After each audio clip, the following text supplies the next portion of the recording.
Welcome back, Lelanders, to a new episode of Entropia content. No, it's been 3 weeks since the last episode I did of Entropia content. I've been dying to play and see what's new, so before we get into what's new, I just got to get a little bit ready for tonight's partying. Now I have to celebrate because I managed to fix my bike today. And it was one of the main issues where I almost gave up trying to fix it. So fixing it actually deserves a little celebration. And we're back in Entropia after 3 weeks. I think that deserves a little celebration as well. Looks like that person's all dry. Let's say hi to everyone. Looks like we have a few messages in the game, but before we check that, let's get a little bit of a drink poured. I know I took a little bit of a vape and it looks like it's making me turn colors. So, no, I don't think it's the actual resolution of the camera. It's just me. I know, I shouldn't laugh at that. Why do I always laugh at my misfortunes? It's the best way to relieve stress. Laughter, right? Oh, fuck, I'm getting kicked in the back. Piece of shit. As soon as I noticed, I was... Alright, let's get rid of him. Now, today on the menu for celebration is Bacardi. I like Bacardi. It's good. Alright, before we pour this drink... Holy shit, look at, there's grass everywhere. I was wondering if I changed the graphics settings. Looks like I did. Now, if anyone's wondering why I normally don't play it with the grass, is because I like to rock pick. And when you have all the grass turned on, it makes it almost impossible to see the rocks. And it's because of my computer. I don't want it to overheat. Now, I'm just worried that people might get offended if you turn the grass off. I don't know if it's an unfair advantage, but I think it's in the settings, so you should be allowed to pick from what you want in the settings, right?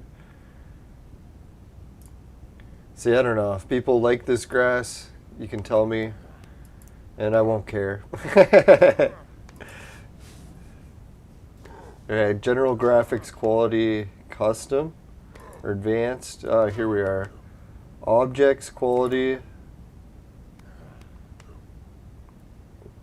No, is it objects? Terrain quality, that's it.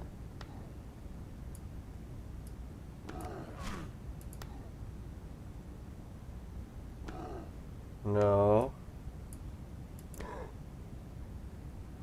Apparently terrain quality doesn't do anything. Let's try here. Let me put the bottle lid back on in case I spill it.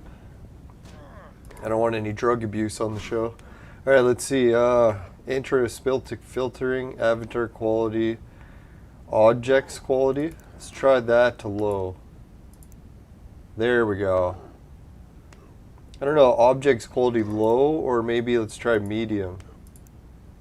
No, that's still too intense.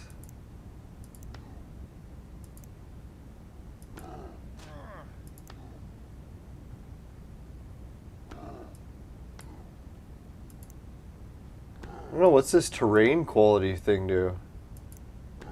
Oh, there, I seen something in the horizon. Alright, so let's turn that way up.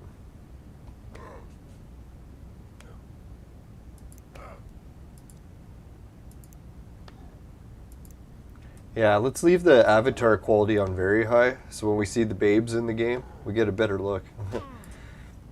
Knowing my life, looking is the best we'll get. No, and it's because it's virtual. That's a good reason. Now, I'm starting to feel less antisocial, trying to get out more, playing disc golf, but now since the whole rules and interacting with other people have lifted, haven't gotten invited to play in any other games. My reputation precedes me. Now, I'm sure I'll meet some new friends. Now, not meeting a whole bunch of new friends right off the bat is probably a good idea because, I don't know, I've got a lot on the go these days, and the faster I play disc golf, the better. Just get that out of the way, get my exercise in for the day, try to work on other projects. If anyone's wondering how my other projects have been going, it's not going so well. Normally I don't adapt to the heat very well, but this year seems to be hitting me worse. It's like most days I just like can barely function getting mild amounts of stuff done. And then I did get called in for work for a few days. Not very often, just covering shifts when people were needing time off. So I did cover, I don't know, a shift every week or so. Give or take. It's been hard for me to keep track of time because, man, once you start working, doing the caregiver stuff, it's like, man, time just flies. I know someone was mentioning on Facebook today about how she was like keeping track or not keeping track of how much time is passing. And then when she happened to do the math about how much time had passed since some major events had occurred, she's like, holy shit, 20 years? It's like, it is amazing how fast 20 years goes. I know when you're a kid, it's like, probably because you're a teenager or whatever, you don't really realize how fast 20 years can go because you haven't actually experienced 20 years yet. But then when you're 20 and then you experience 20 years pass, you're like, holy fuck, man, that goes so fast. It's weird. I know old people always try to tell you that, but it doesn't really clue in until it happens. Then you're like, holy shit. They were telling the truth. Maybe I better eat liver.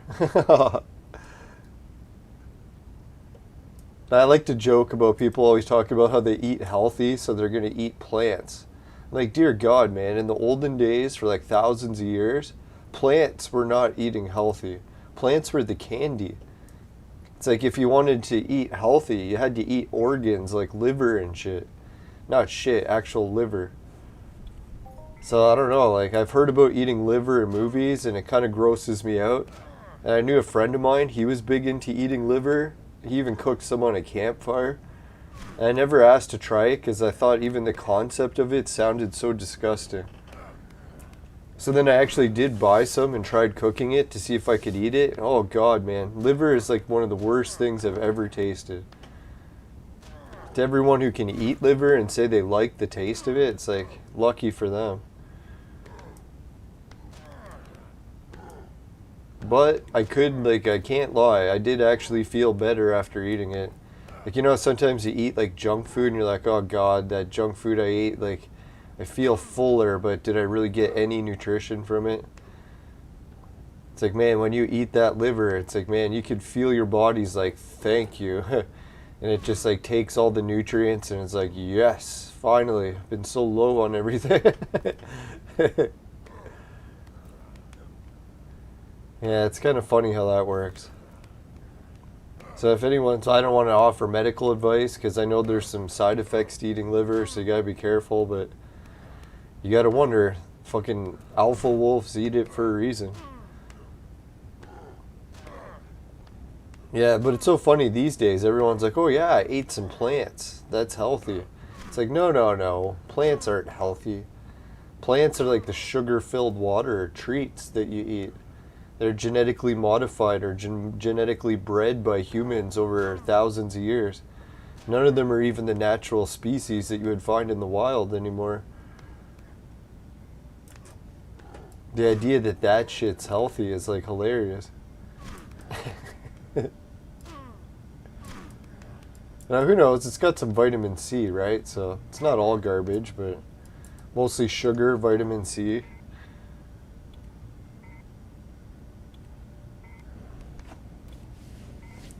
Man, it's so annoying. Not every year, but every once in a while we get an outbreak of fucking ants because we live on a sandhill. And when you live on a sandhill, it's like you would be surprised how prone your house is to ants. It's like you can't leave food anywhere, the ants will find it. No, so I've been putting some poisons, trying to kill the queens. Hopefully we can get rid of them. It's nothing more annoying than you're just like, oh, what the hell's that? And it's like a fucking ant crawling on you. Alright, so let's see.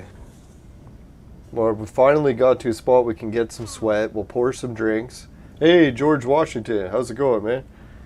Yeah, and then we'll pour some drinks and we'll check the mail, see what we got for mail in Entropia. Man, do I look tired or what today? I gotta try to adjust the cameras. Make my face look less black and blue.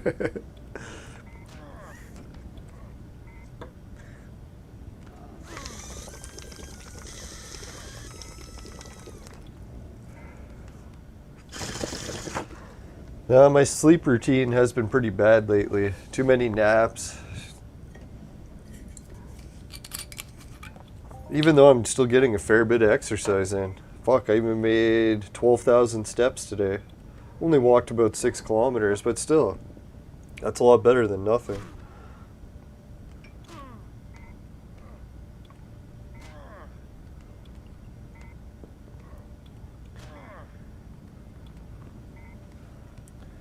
Yeah, I was trying to think what news I heard today. Nothing really that positive news. I was going to watch the Nintendo conference to see what was the big news from that. So if anyone's heard, they can let me know in the chat. I used to be a big Nintendo fan right up until Nintendo 64. And then GameCube, I was a little bit hesitant, so I never bought the GameCube. Which kind of surprises me now when I think about it, because the GameCube actually had a lot of good games for it.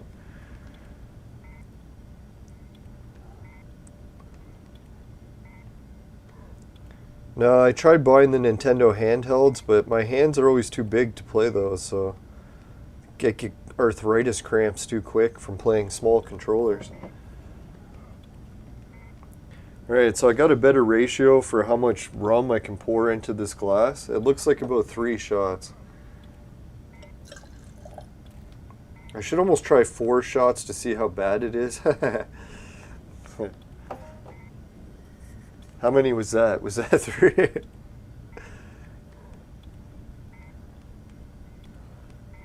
Yeah, I think that was 3, so we'll do 1 more. And if it wasn't, it'll just be 3. Yeah, that was pointless. That was like all the rum. So there's no point for me to measure it into shot glasses.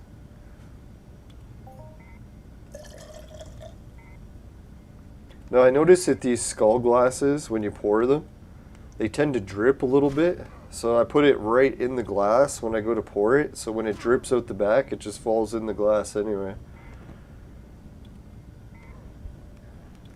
How not to waste alcohol.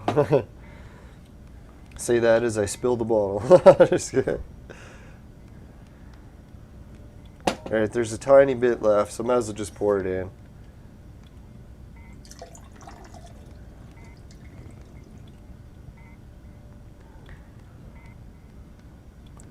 Alright, today for the mixture, what we'll be trying is the really good blue drink. Oh god, I love this drink.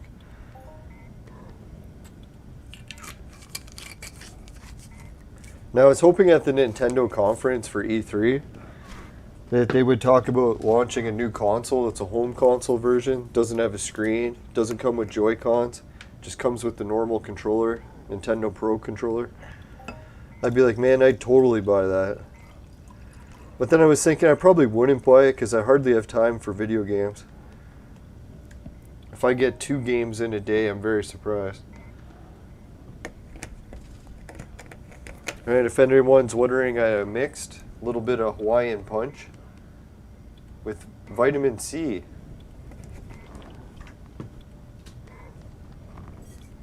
And Bacardi. They call it Superior. They better be careful with that, especially putting it next to that color.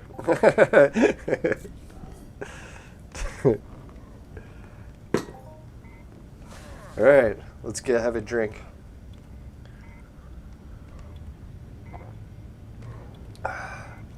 Oh yeah, that's a little bit on the strong side. Still a nice mixture though. I think once I get about a quarter way done, I'm going to pour a bit more juice.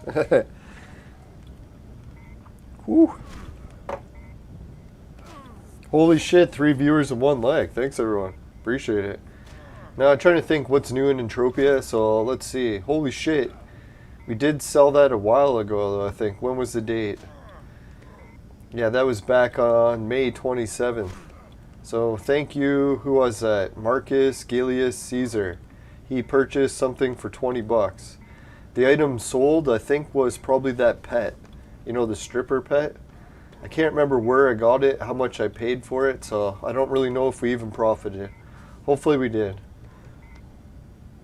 Hey, Sensei messaged, and this person. Oh, we got some auction stuff that sold. Let's check that. Holy shit! The Romanian pirate flag sold for 10. So thanks, Dervin Tess Cascade. Really appreciate it. That was epic. That pays for all the auction fees and some.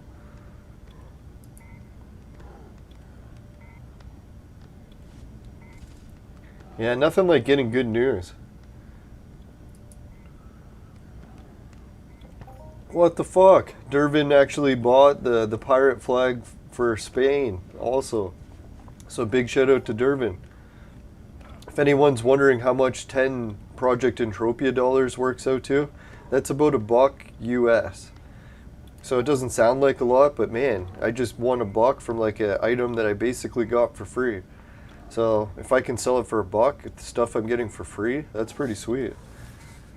Especially in a video game. But anyways, let's get back to seeing what else we got. Holy shit, Dervin bought the 3rd flag. He bought the pirate flag for Poland. Right, so we're going to have to go back to Calypso, it looks like, and sell a few more flags, because holy shit, Dervin's just raised the market value. So thanks, Dervin. Yeah, Dervin rocks.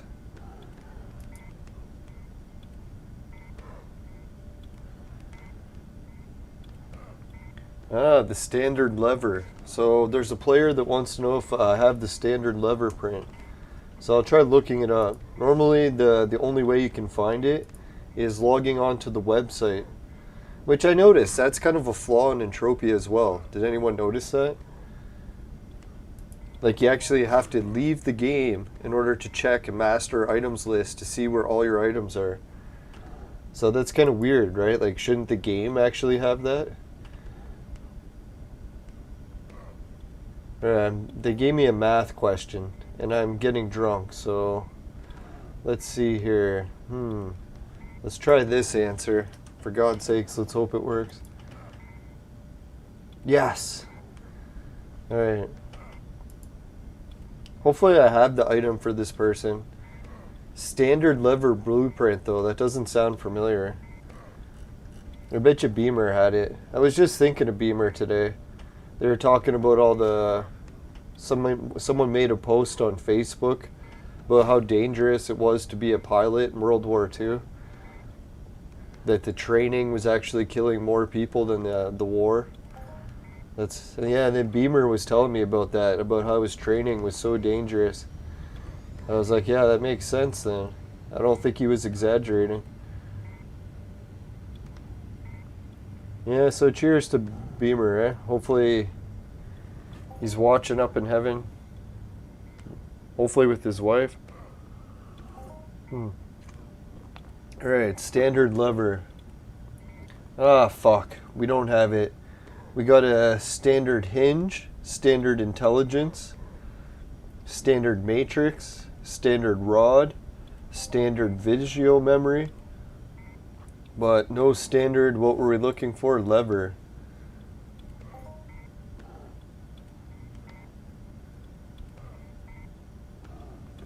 Yeah, that'd be neat. Some people actually started needing blueprints again.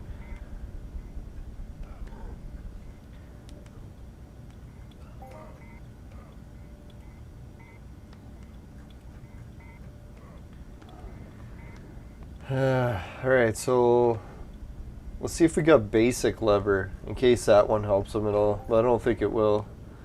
Or I doubt we even have it. Let's check.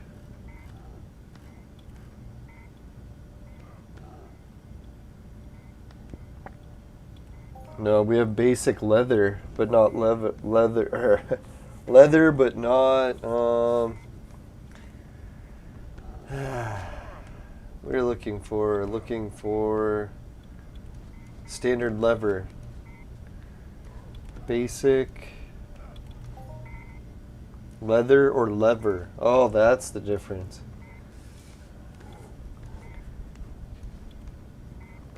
Alright, so I'll message him back and let him know. But I bet you any money he has it by now.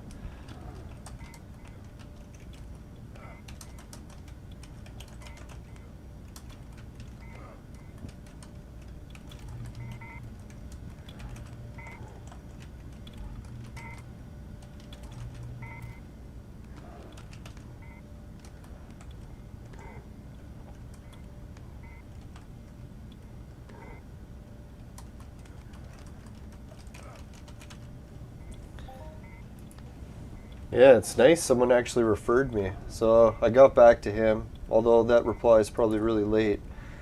I should check the date which he sent that. He sent it on the 8th. And what's the day? So yeah, it was about a week ago he sent it.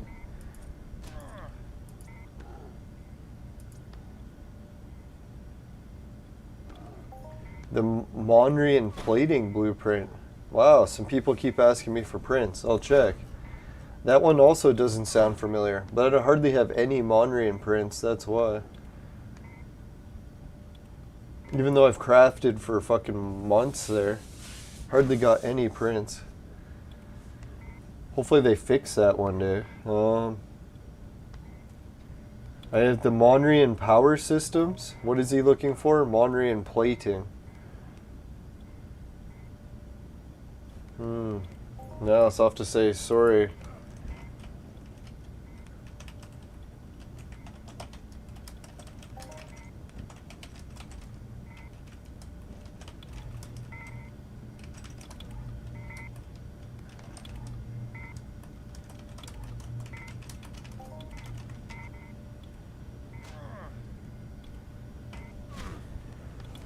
Alright, so it was neat. Oh, we got this creature just ran out of sweat. Holy shit, there's like an army of people sweating here today. It's probably because prices on Rocktropia sweat go up like crazy, right? Like, look how many people are sweating here.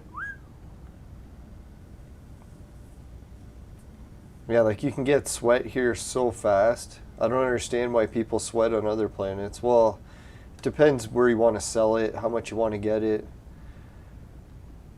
Obviously, you don't want to sweat on a planet where it's hard to sell it.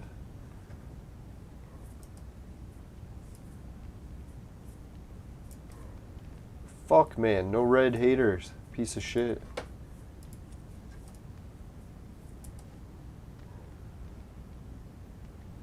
All forum trolls.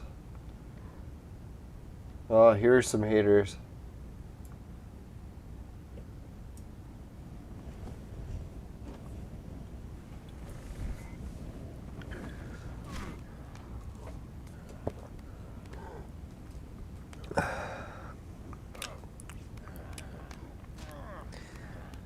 Yeah, if this was like a Mike's Hard Lemonade, it wouldn't be a bad mix. It's actually pretty tasty. I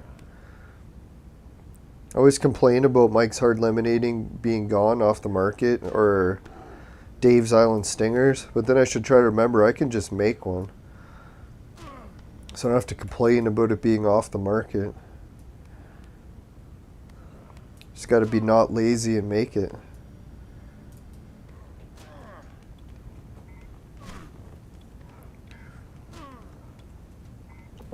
Alright, so let's check out the Project Entropia dollar situation. We're up to 4,761 bucks or dollars in Entropia. And let's check. Our shop sales, what are they at? Holy shit, we're at 64, so that's pretty good. And so that would put us up to, holy shit, over 4,800. Let's check the Entropia exchange. All right, we're up to 25. So that's pretty good. We're still got a ways to go till we reach the 5,000 goal, but man, we're inching closer and closer. Oh yeah, that reminds me, last episode, what the hell were we doing and what should I be working on next? And for what I remember, I was supposed to get an item to Martin and see if we were able to exchange it in a trade. So I'll try to get back on that. I noticed he's been sharing some really cool pictures on Facebook, so I think he's being honest when he says he has the money to pay a good price for the item. I don't know, he seems like he helps a lot of players out, so I'll try to get him a good deal on it. Especially if he has any ways to help me out in the future. That'd be great. I'll run a few of my ideas by him and see what he thinks.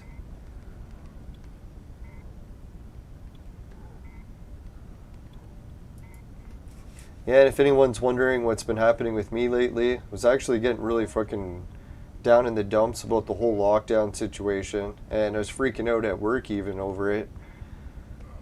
getting so stressed out. Oh yeah, and then my uncle's health was like a roller coaster up and down, so that was stressing me out as well. Holy shit, look how much sweat gathering we went up already. Yeah, so I ended up just talking to my doctor's office and getting some counseling help, and it actually helped a fair bit, so at least hopefully I won't be freaking out as bad. Although I still got to get some other tests done because my stomach's acting up again, which kind of sucks. No, it's nothing symptoms-wise for the virus. I wish it was.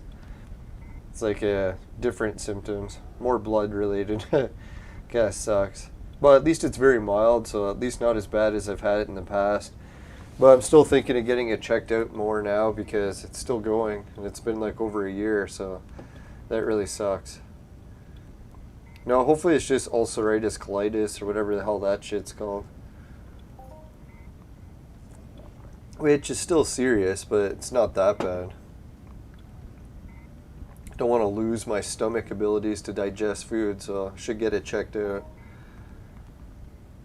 Now, I've been getting some good news about different moving situations, because I was kind of thinking like in the future about after I'm no longer living at this property and I end up moving to my place up north, what the future is going to be like there for me.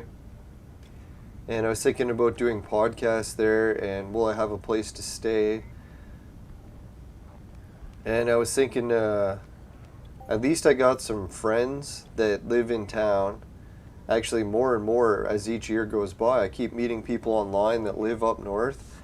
So I'm going to be able to get some people's help to be able to fix my garage at least. I'm thinking I might go to the extreme of even fixing the garage to the point of souping it up, like with all brand new walls and roof, and put in fresh new insulation. So it'll basically be a whole new building except for the frame. And that's going to be stupid expensive right now with the fucking lockdown pricings. So hopefully when I go to do this, some of the prices will have stabilized. I don't know, someone was telling me though the prices are actually only going to keep going up and they won't ever stabilize, so who knows. Might be stupid expensive, but I'll try my best. Yeah, so when that place is fixed up, at least I'll have it insulated, then I can add in some electricity.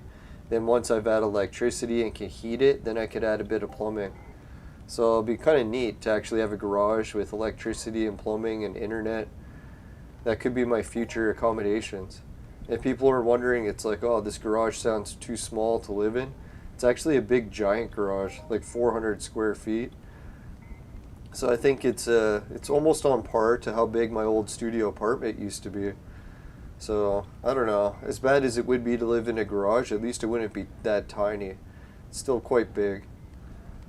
And that's just my backup plan for when living here fails and I need somewhere cheaper to stay.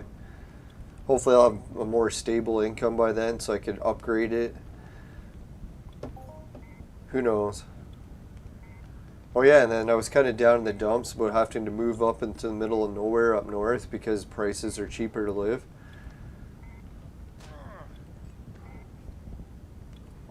I didn't want to live like an isolationist too, like never talking or hanging out with anyone.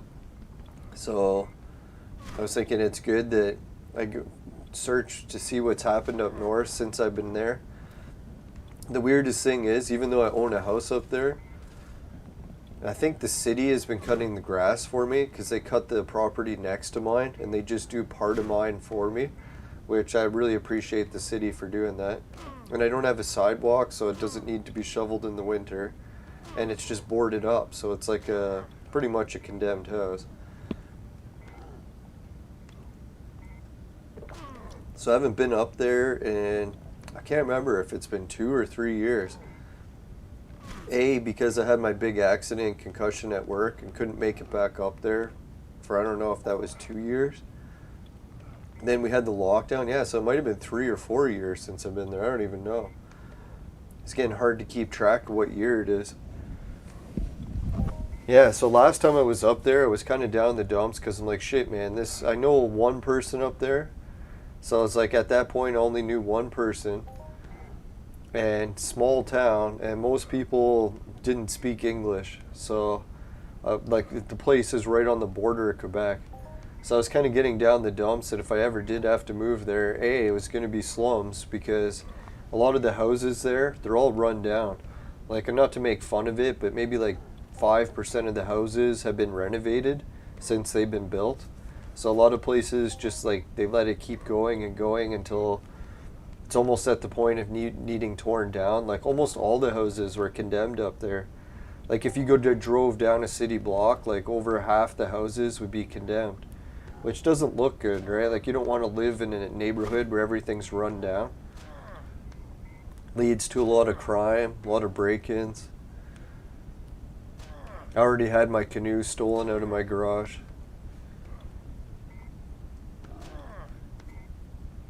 But yeah, so I was starting to get down in the dumps. Every time I went up there, I was like, man, it sucks here because I don't know anyone. I knew there was a chance I would meet people eventually, but I figure if I walk around town enough, shop in stores, eventually you meet everyone.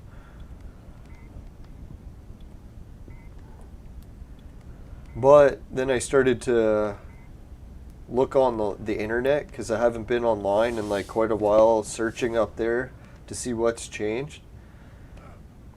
And on the Ontario side of the border, my place is almost the same, so not much had changed. They said that they were going to do a whole bunch of upgrades, so who knows, maybe when I go up there I'll see upgrades, but the only thing I seen for sale is the big lodge that I went to that had great food and great accommodations and super nice French people that ran it. They had great English too, so I got to understand what they were saying. And then, yeah, last time I checked online, the lodge was for sale. And it kind of makes me sad is that it's a really cheap price. So pretty much anyone who's in the city could afford it. So I don't know why they're selling it for so cheap. Probably because tourism dried up because of the whole lockdown situation. I don't know. Because you took a place that didn't have much tourism to begin with and then cut it to nothing. So anyways, the lodge is for sale for really cheap. So that's one thing I was thinking. The town looks like it's depleted even more than it was since I left last time. Crime could be worse. And even the lodge is for sale. Or one of the lodges. So I was a little bit down. But then I found some good news.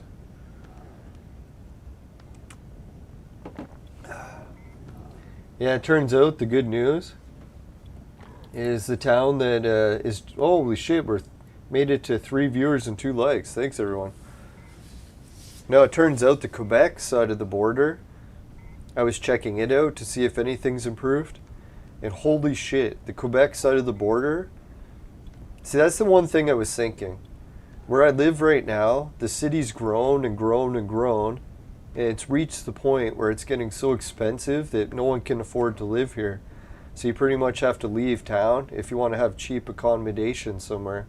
Or like affordable rent, affordable housing. You can't afford it in the big city. So I was always kind of complaining. I was like, oh damn, I wish I was like my parents' generation and I could have bought into a city that was really small while it was still cheap. So that eventually the city would grow around you. And then you'd have this place that you bought cheap and it went up in value. I was like, oh God, I wish I could have been like that. I was thinking, man, instead of bitching and the victimhood of like, oh, I wish I could have been my parents' generation. I wish I could have had it better. And realize that that's what places up north are like. It's the small town where you can buy cheap accommodations still that one day could grow bigger and bigger, and then all of a sudden, boom, your property just skyrocketed in value and you got in when it was cheap. So I started to look up north to see what's happened on the French side of the border, and guess what? That's what people started to do. People moved farther and farther from Montreal, and now this city that's like right close to my house, way up in the middle of nowhere, this town has started to boom. So now it's already grown to the size of what my city was when my parents moved. Like when they bought the house and I was complaining that, oh, they got it so good, they got it so good. And it's about a 2-hour bike ride, like on a pedal bike, to get there. And the only downfall is that everyone in that town basically speaks French only. but it's a fucking huge growing town. And when I went to look, like on Google Maps and walked around, it was like a mint condition town. Remember how I said the other one on Ontario side was all run down? This place looks like it was just recently built, like maybe 10 years ago, if that. So everything's like brand new malls, everything's brand new houses, and there's shitloads of mansions, with like fucking luxury swimming pools and shit. Yeah, and then I checked in town. The town has like a top of the line university. It's got fucking like top of the line stores, everything that I like in like a big city, like a huge Walmart supercenter, movie theaters, even buses, like an actual bus station with like buses that are city buses, and they have high-rise buildings. I was like, holy shit, man, this town is fucking amazing. So that's what I was thinking, as down in the dumps as I was about having to move up north one day, I was like, holy shit, it's actually my big opportunity where I'll have a house already there. The only thing is I'll have to demolish the house that's there and just fix the garage. But I'll have a garage that I can live in until I can fix the house. I don't know how legal that is, so I'll probably have to stay in the city officially and then not actually live in the garage. Just stay there temporarily. Visit it. But yeah, that's going to be pretty wild. So here I was down in the dumps about going to move into slums in the future. I'm like, man, this place that I'm going to is no longer slums. It's like the gold boom. It's like the gold rush, where this city is like small. You can go there, get affordable housing, but it's starting to grow and grow and grow. So like 10, 20 years from now, those couple high-rise buildings might be like 10, 20 high-rise buildings, and all of a sudden the prices will skyrocket. The only downfall is me having to learn to speak French, but it was kind of nice when I went to YouTube to watch like tutorials, videos on how to learn to speak French and the basics. I realized that I've already taken all these classes like a million times in school. So at least when I'm watching them, it's all just refreshers. It's not like it's the first time I've watched it. So at least if I have to learn to speak French there, it's not like I have to start from scratch. I'll have like at least like 5 years of like fucking French classes under my belt. I know I suck at French, but at least it's not starting from zero.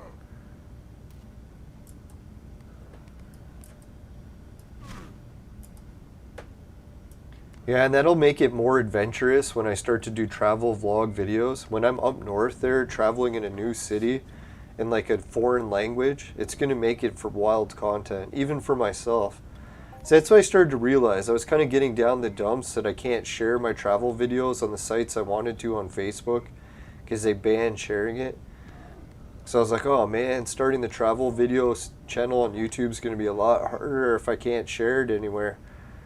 But then I was thinking, nah, I don't need to get so down the dumps in it, because just making these videos is going to be fun.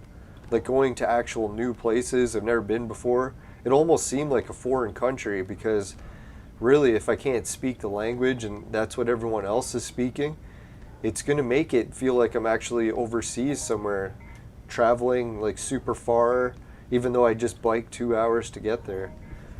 And some people might think that a 2-hour bike ride is really far, but it's not actually that bad for me. I kind of go for like 4-hour bike rides just for fun. So 2 hours actually, it's pretty much a normal commute. The only bad thing about biking 2 hours up north there is it's fucking risky as hell. Like people get run over on the highways there, so you have to be super careful. I mean, like the ratio of people getting run over there is like probably twice, well, probably equal to what it is in Toronto. Because people get run over in Toronto pretty often too.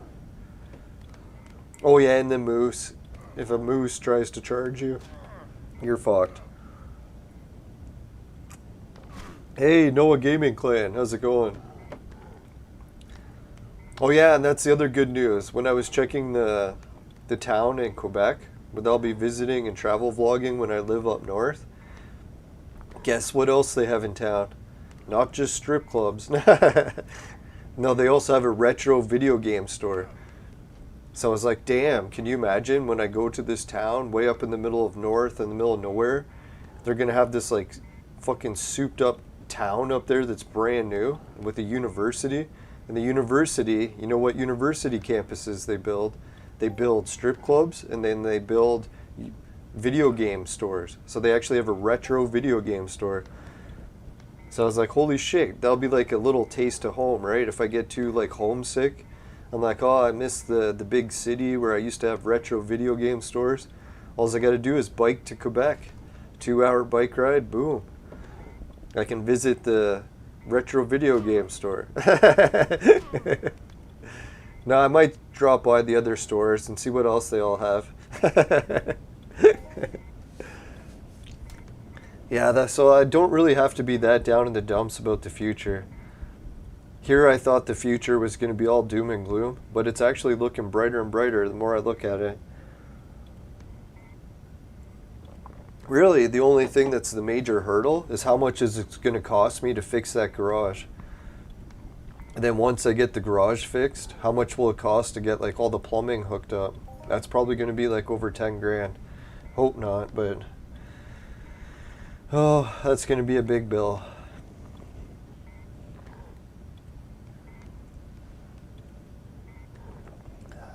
No, but really, if you got a 400 square foot garage with plumbing and heat, and if I get high-speed internet to it, I really shouldn't complain too much. Like, sure, I'll be living in a garage, but it's not like doomsday. Hopefully I'll insulate it really good, so when I hook up the heat, it'll actually be cheap to heat it. Let's hope. You never know, electric heaters have probably come a long way these days. Especially insulation, right? Insulation's come a long way.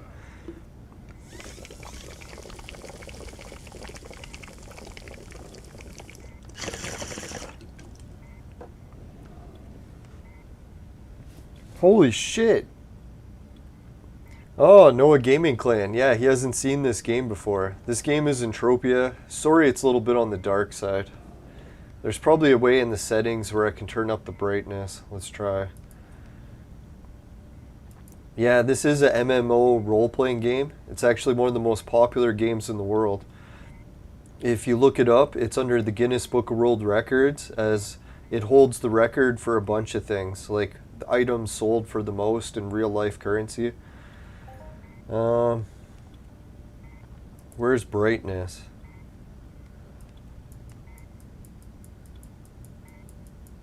Holy fuck, is it really gonna let me turn the brightness up?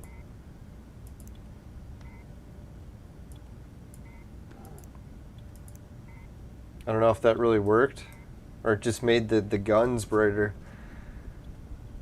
God, that's annoying. Holy shit, it looks dark on that stream. Oh well.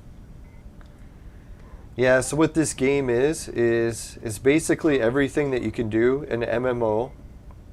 Like get an apartment, buy a store, buy different land areas. Sort of like Grand Theft Auto. You know, in Grand Theft Auto you can buy your own shops, you can buy your own apartments, keep leveling up how much you own in the game.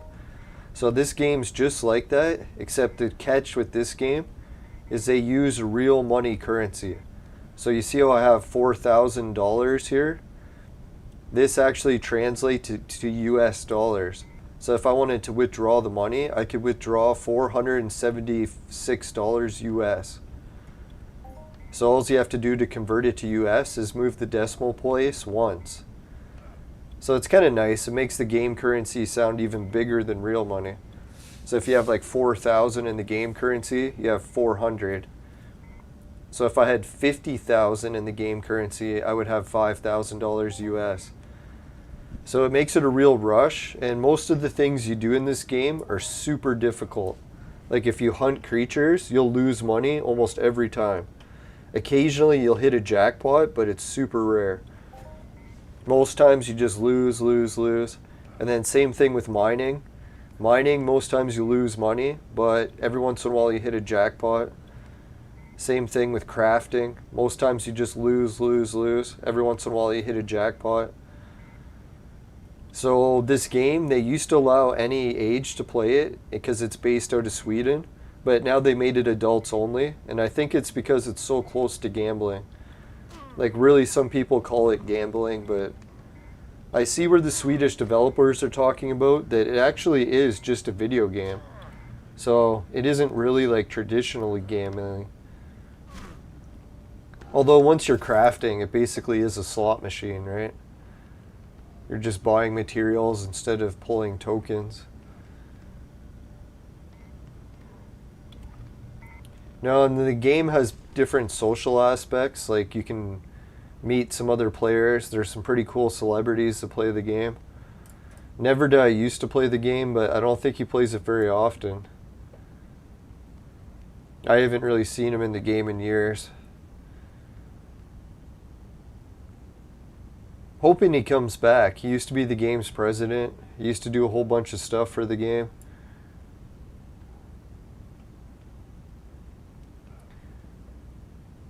Oh yeah, so if you're downloading the game, there's one really big catch that make sure that you know before you start playing the game. Here, I should show you. Like when the game starts, what they do is there's a whole bunch of different companies in this game, and each company owns a different planet.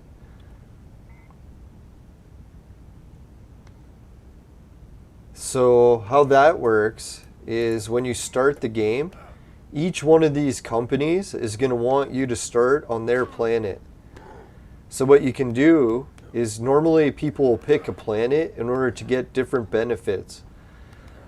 So if you pick the planet Monria, it's like a moon, and if you start there, you'll automatically win a prize because you started on that planet.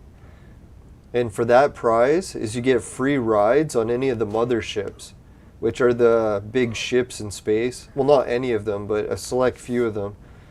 So that way, if you ever want to travel in space from planet to planet, you can get free rides. The planet that I'm on right now is called Rocktropia, and if you start here, what the catch is you get, what is it? Yeah, in Rocktropia, they used to give out really good items, and you can get a free ride from this planet to Calypso. They have this weird teleporter that only gives people that are born on this planet a free ride. So I used to recommend starting on this planet, but lately the game developers have been gone, so it's actually kind of risky to start on this planet. I would probably start on Monria. And if you start on Calypso, I don't think there's any bonus. If you start on Arcadia, I don't think there's any bonus. So just keep that in mind. If you want to get these bonuses, make sure you pick the right planet to start on. It's really a choice between Rocktropia and Monria. If anyone else in the chat disagrees, let me know if they think there's a better planet to start on.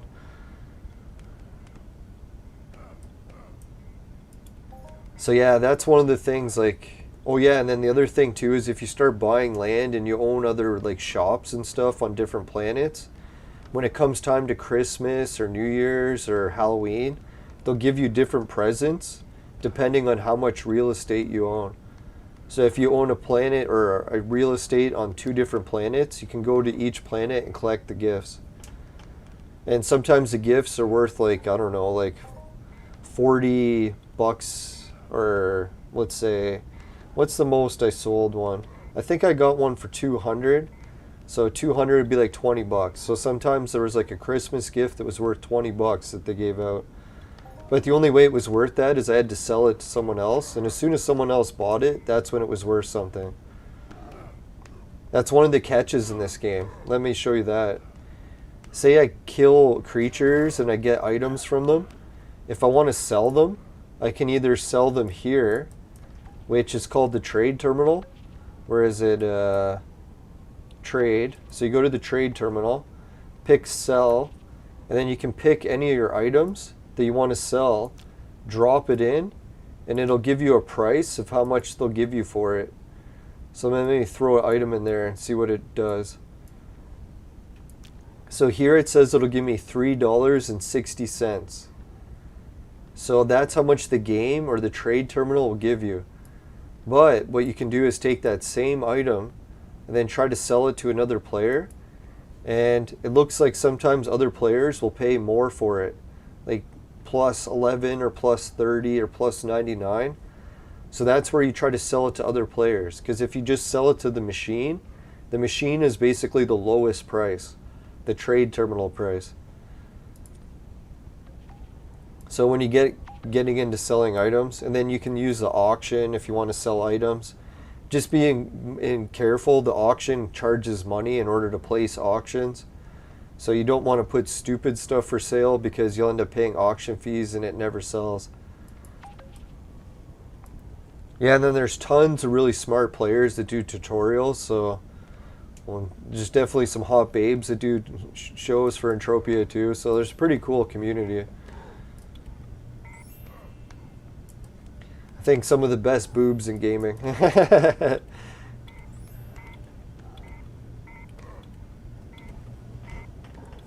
Now, I don't know what it is. The gamer girls, they always tend to have the huge boobs, right? I'm not complaining.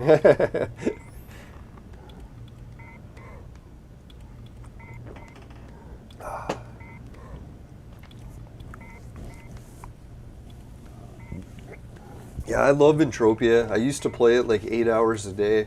At one point, I got so addicted, I was playing it like 16 to like 18 hours a day. And that's when it started to like interfere with my job. People at work would ask me, they'd be like, why are you so tired all the time? I'd be like, man, I'm like playing Entropia like 18 hours a day. God, I used to be so addicted to the buying and selling items. Because that's one of the main ways if you want to make like serious cash, like actually make a living playing this game, is you got to ditch all the hunting, mining, and all that gambling type shit and just go with buying and selling items. Because if you play it like a real storekeeper and you just keep buying and selling items to other players, that's when you can start making like actual real money. Like at funds that are sustainable and not actually just gambling with them. I know buying and selling is kind of like a risk because sometimes you'll pay too much and then you can't resell it. But still, it's better than gambling and hunting where you shoot a creature, waste all your ammo, and then got nothing to show for it, right? Except a huge repair bill. Yeah, like all your armor and your weapons and everything, they decay. So you get big repair bills. You just got to keep that in mind as well. So if you ever go hunting and you think you made huge profits, just remember you got to repair shit too. No, and there's also like really cool community aspects to this game where you can start to meet other people because it's like a virtual universe. And you find out what jobs they do in real life. And sometimes they work at companies that are like hiring. So you might actually meet your potential boss in the game one day or coworkers. There's definitely that huge aspect to it. I know a lot of people complain that there's nothing, like everything in this game is free except for the gambling. But I'm like, obviously you're not going to be able to gamble for free, or it wouldn't be gambling, right? If you could just gamble for free, then there'd be no losses involved and people would be just doing it like crazy and winning, right? And then the game would go bankrupt. It actually has to be hard to gamble. I know, like me, like I've done the gambling parts in this game and usually I lose like 99% of the time. So it's very risky. Normally I try to just do the buying and selling.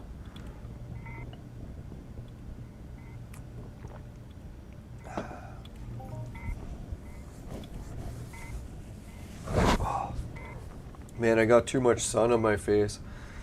Feels like my sunburn's getting to me. Now, I try to wear a hat to protect from the sun, but I've been going outside and biking, trying to get in a better mood. Like even my counselor was telling me it's like really the best way you can improve your life is to try to make changes, get a positive mindset.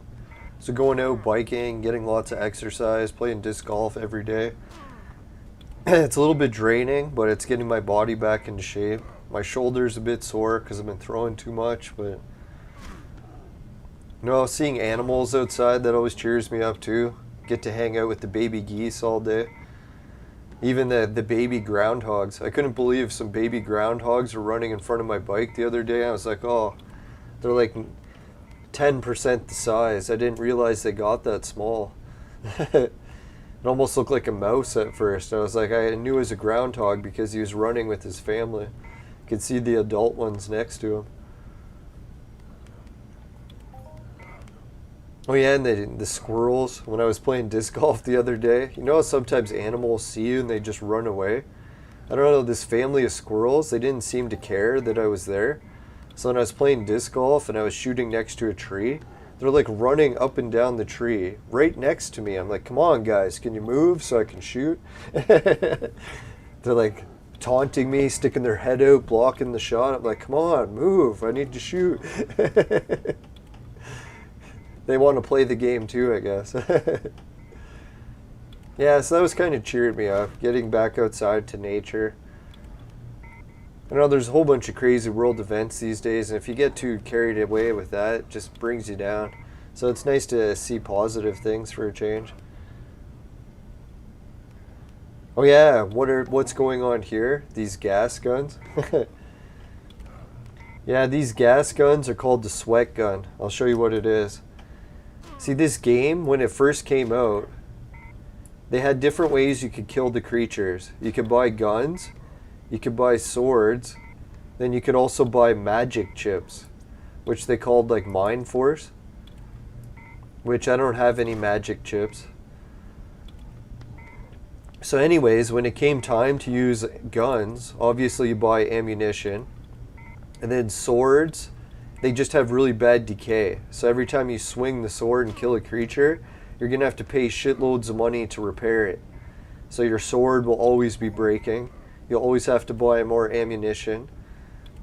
And for the magic chips, you always needed to buy more magic to put in it. So when the game decided to make magic, they found a way for free players who don't deposit, so you could just play this game for free, how they could collect the magic.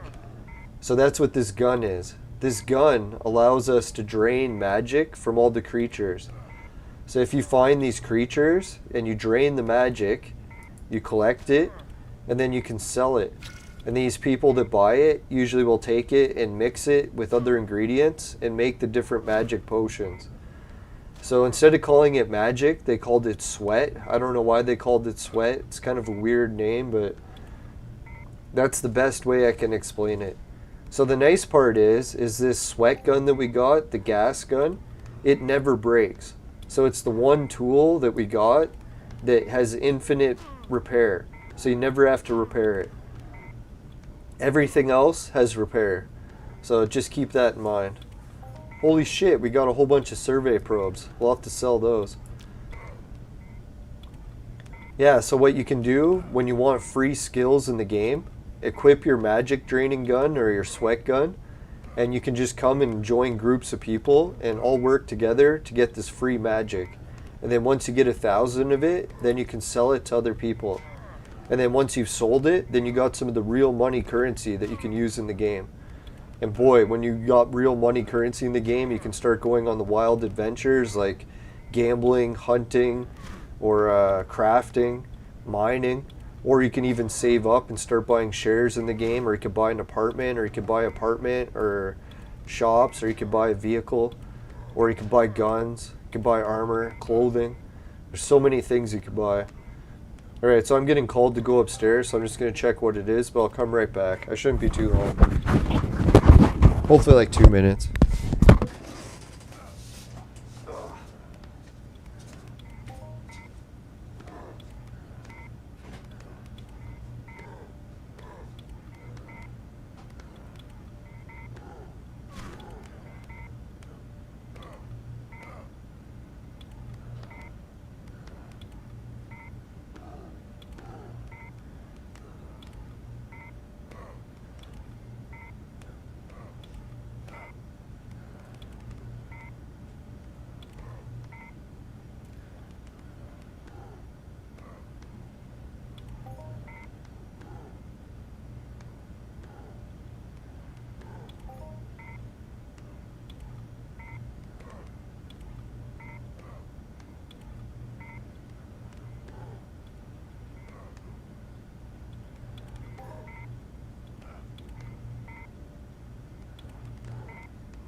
Alright.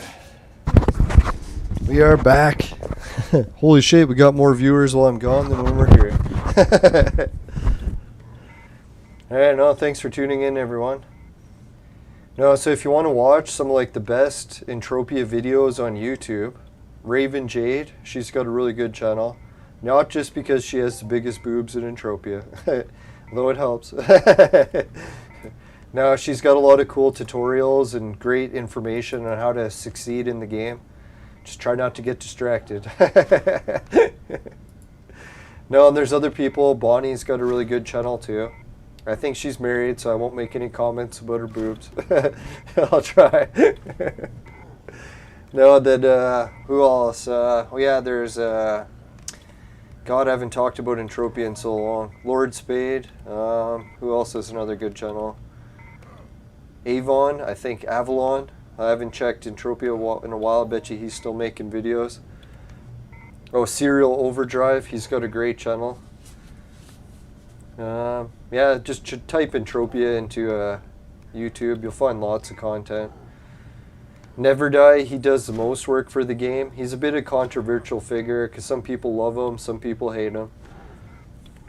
Yeah, I think he's still the president, so... Oh, just popped my ears.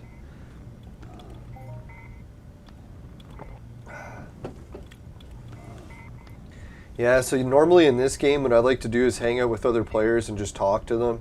A lot of the stuff that costs money, the gambling part, I'm not really into gambling too much. So, yeah, but sometimes after I save up a whole bunch of this magic and then sell it, then I could go on different adventures, spending a little bit. What I like to do is buy vehicles and then fly around in space. You can actually become a taxi driver in the game if you want. So save up for different ships that use different amounts of oil. Some of them are faster, some are slower. Then you have to buy space thrusters if you want to fly them into space. And the space thrusters decay. So you just have to remember that when you're doing taxi prices, you have to pay for the oil and the space thrusters. They used to have fees for landing on the planets, but finally they got rid of that. So now you can just land on any planet you want, not have to pay extra. I don't know, airports are like that in real life though. If you ever fly with a private plane, they'll be like, hey, we can land at this airport, but there's a landing fee. So that's what they used to have in the game. And then if you want to get the oil to put in your vehicles, some planets will give free oil out and people fight to get the free oil. Or you can just start mining, or you can just buy the oil on the auction. Because people will get the free oil and then sell it.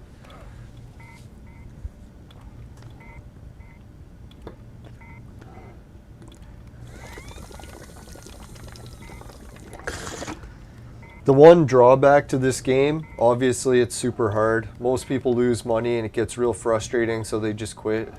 The other thing is, oh yeah, it's a bit of an older game engine and they've cranked the shit out of it. So even though it's a really old game, you usually still need a supercomputer to play it.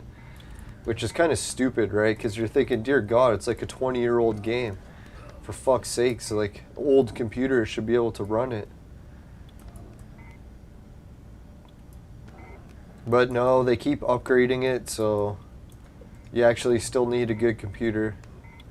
Oh yeah, and you can't play it on cell phones. For some reason, they haven't updated an engine to play it on cell phones yet. So I'm hoping when they do make a new Entropia engine, that they make it run on cell phones equally, or at least in some degree, a lot better than the old version.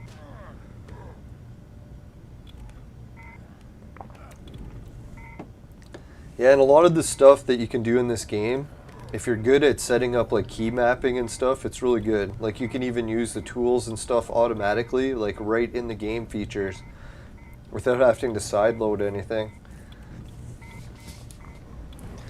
I don't know, I used to be really good at key mapping all the controls. Now it just annoys the shit out of me, but back in the day when I had more patience.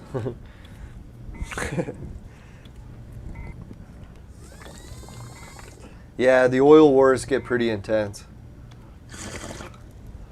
No, oh yeah, that's the other war that they have. What they did is they wanted to make an area in the game where players could fight each other for items. So Sometimes you can fight each other on planets, like where the oil sprays out of the oil rigs, and then fight to collect it. But the other place they allow people to fight is the PvP areas in space. So you can go into space, and if you carry your items, the pirates in space can shoot you down and steal all your items. I don't think they can steal the money out of your account, but they can steal any of the items, like any oil you're carrying. They can't steal it out of the gas tank though, so that's one trick. If you have oil and you want to carry it in space, put it in the gas tank. Because when you land on the planet, you can still take it in and out of the gas tank. But pirates, they can't steal from the gas tank. They can only steal what's in the storage. So some people try to theorize that they could just become a pirate and start looting people in space and make a living. I've heard claims that people do it, but I don't know if it really be true. Because a lot of times when I fly in space, I just don't bring any items. And if I do want to bring items, I'll pay someone to ship it, or the auction to ship it, so I don't risk pirates stealing it. But who knows, maybe some people aren't cheap asses like me and they actually risk it with the pirates.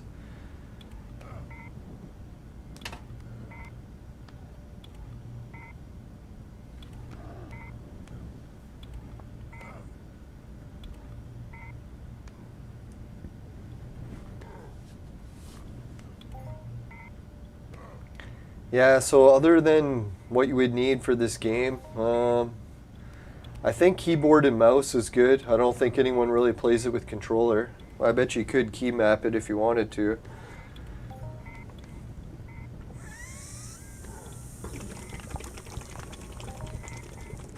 The other thing with the controls is there's like a lot of weird control settings. It used to be just one basic one, so if you got a weird control setting, try a whole bunch of different ones. I can't even remember how to change them.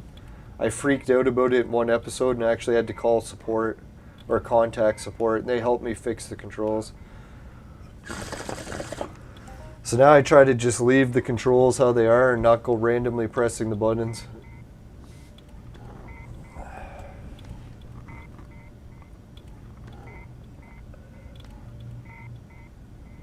Oh, finally, a breeze came in from outside. I know I said it was going to add some more juice to this and I forgot. So now I chugged like the 4 shots. Oh well. Now I had to go upstairs quick because no one else could move my uncle and he had shifted in his bed. So I had to straighten him so he wasn't like sticking out halfway.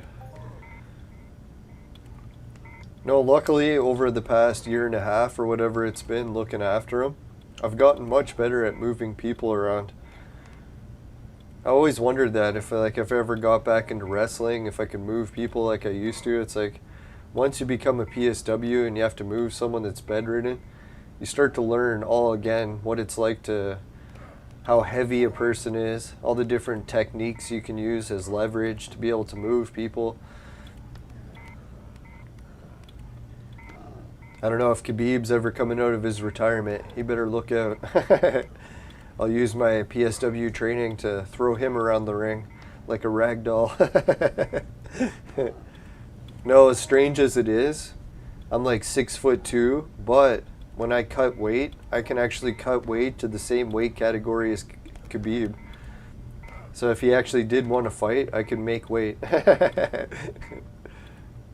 No, he's usually goes easy on his opponents if they're outmatched, so I would definitely fight him. It would be a payday I could retire, and hopefully wouldn't break my arms.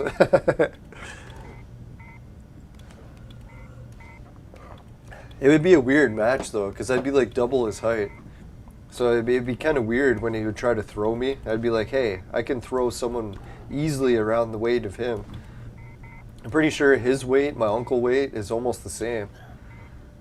So I've basically been training for the past year and a half to throw Khabib around.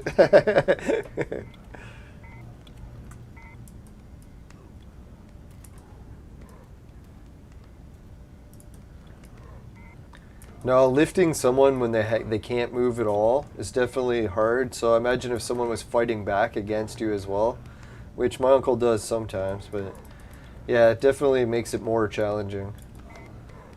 That's where when you have to use leverage. Now, I never used to realize why wrestlers would lean back when they would go to throw someone. And then I started to realize it when I was doing PSW work. Or it's like if I have to lift someone off the ground, lifting them just like leaning forward is really difficult because all my body weight's going forwards. So it's adding my body weight to their body weight, and then you have to lift everyone's body weight. But that's the trick, is why wrestlers always lean back when they have to lift someone off the ground, is because then you're taking your body weight and not having to lift it up. It's actually pulling you backwards, so you can use it as leverage. So I noticed that after carrying my uncle for quite a while, if I ever have to lift him off the ground, now all I do is just lean back. And then when I'm holding him and lean back, my body weight just lifts him right off the ground. And I don't even have to use any energy. It's all just leverage. So that's what I was thinking. It's really dangerous in UFC or wrestling if someone holds their arms around you, because then all they have to do is lean back, and then all of a sudden they can lift you off the ground. But if they try to lean forward, yeah, it's not happening. Good luck with that.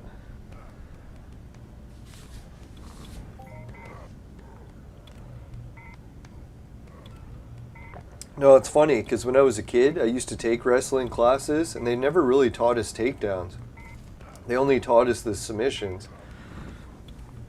So it's like actually doing PSW and learning how to lift people was the takedown element that I'd never learned before.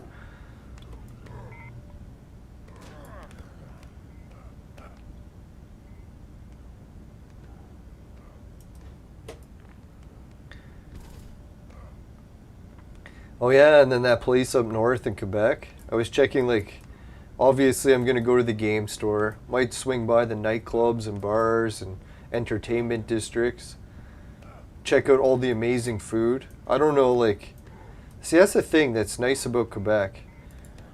Even though they're strict about the language law, like every shop that's there, they have to be able to speak French. I don't think you're allowed to open a store in Quebec if you can't speak French.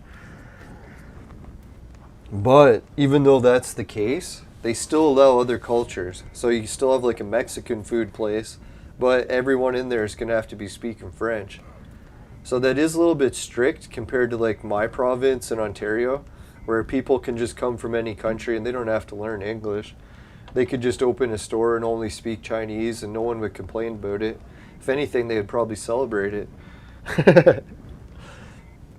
But I think when I was checking up online, there was still a lot of different food places. So the people that opened stores there, they must have just learned French. I think French is pretty common around Europe too, right? Different parts around the world. Even Africa, I think they speak French there a lot, right? Right, now I'm drinking some Crystal Skull vodka because I ran out of the rum. I think I'm going to run out of this too, so it's kind of stupid that I'm pouring it into a shot glass. Yeah, let's just pour it in the glass. I don't really care how many shots it is.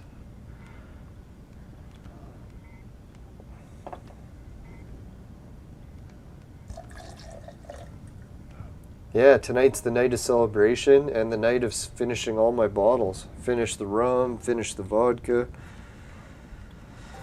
Who knows, maybe by the end of this I'll finish the Baron Yager.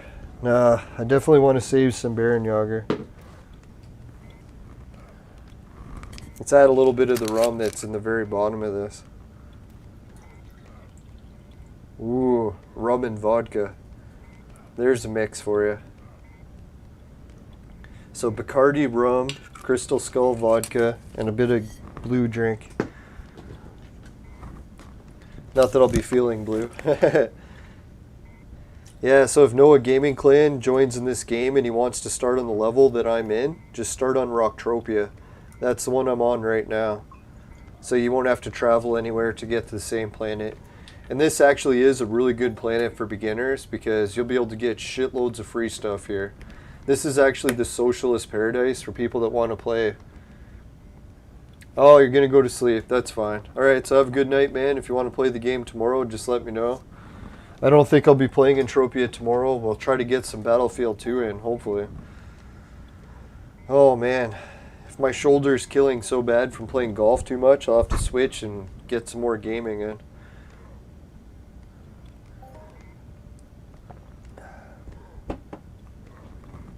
Hey, someone's swearing in the chat. Isn't that cool? I never even noticed.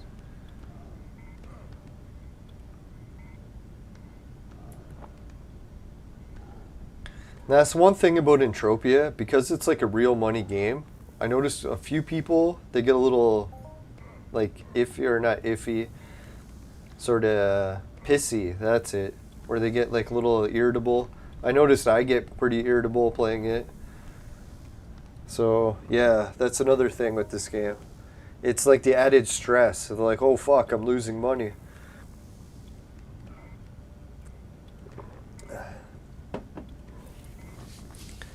Oh yeah, the other thing that's really good about Entropia, if anyone hasn't played it before, is for disabled people.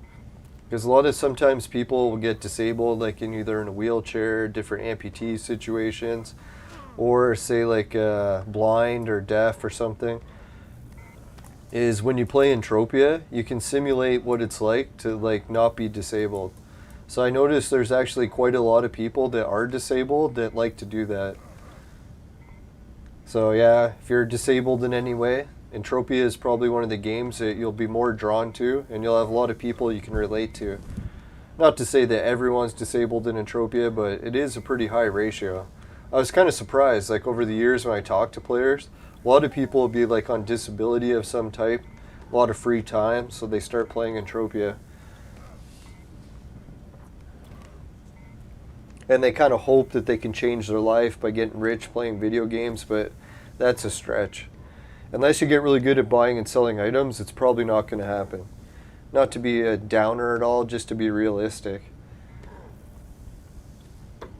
But not to say it's not possible. If you put a lot of time and energy into buying and reselling items, you could do it.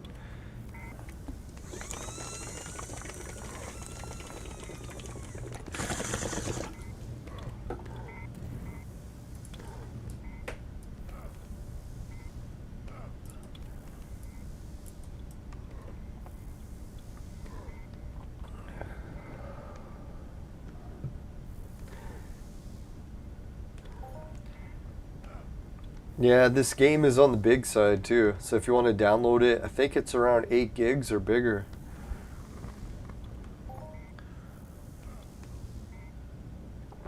Which, when you think about it, for a game from 20 years ago, that's quite a bit.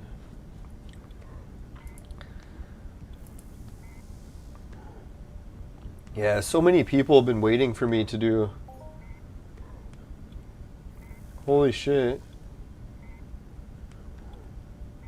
Kevin Durant's doing really good in the playoffs. I feel happy for Kevin Durant. I know when he played the Raptors in the playoffs, he kind of had a bad run where he kept getting injured, and then the fans kind of cheered for when he got injured, which wasn't very nice. Some people said they didn't do it on purpose, but I don't know. So it's good to see him make a rebound.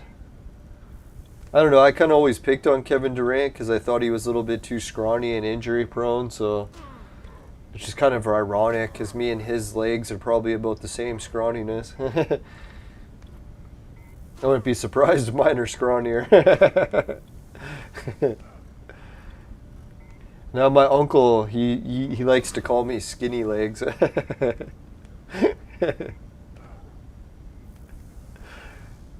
think it's funny too because my uncle's like half the height of me and his legs are like twice the thickness. So it's like, why are his legs so much bigger than mine? It's because mine are way too skinny.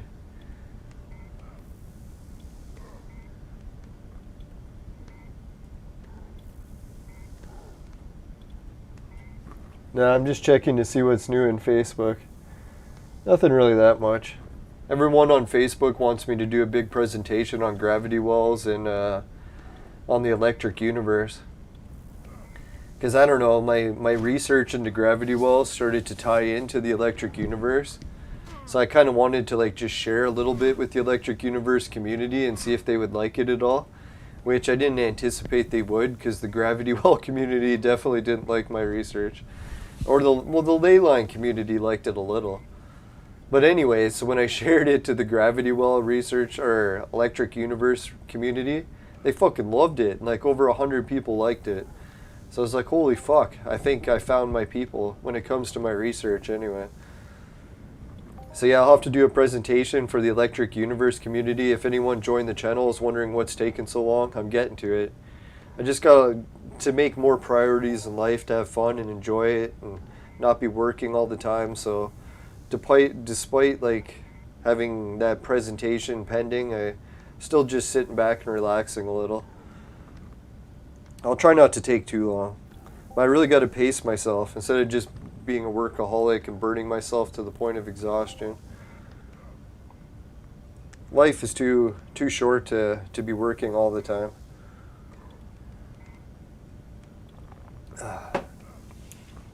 Now, some days I wonder like how much time I spent working. It's like, holy fuck, decades of your life can just disappear.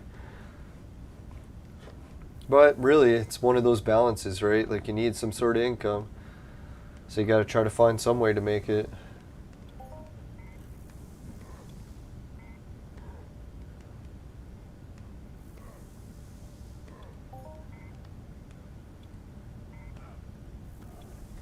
Yeah, it's interesting. They keep talking about the numbers, about how many people are taking the experimental medical procedure. That's been, a judge has now called it non-experimental. He says because it's been approved by an agency, it no longer becomes experimental. But I always thought experimental meant that it has no long-term safety studies. And people will say it does, but really the virus or whatever we're not allowed to talk about hasn't really been around for that long. So you can't really have a study on something that just got here, right? But the one thing I was thinking is kind of neat is that the other thing that was here in Toronto back in 20 years ago approximately, it had a lot of studies done on it, and it's highly related to this and how it originated, how it functions, and how the treatments work. So I guess technically they have had 20 years. So when they say they have long-term studies, really they do. It started 20 years ago back in Toronto.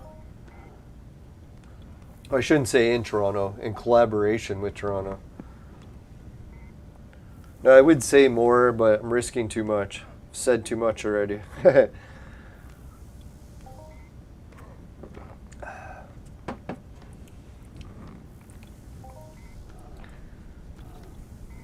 Now, this is really the year of sacrifice, so I was wondering how many people will be sacrificed. Hope not that many. Now, if anyone hasn't heard the story of why I call this the year of sacrifice, it's because it's the Chinese year of the metal ox. And if anyone's not familiar with the occult meanings of an ox is the ultimate sacrifice creature, and the metal ox happens to be the ultimate form of alchemy, metal. So yeah, it's definitely the year of sacrifice, which kind of makes you wonder, right? With everything that's happening this year, it is really a big sacrifice that everyone's making.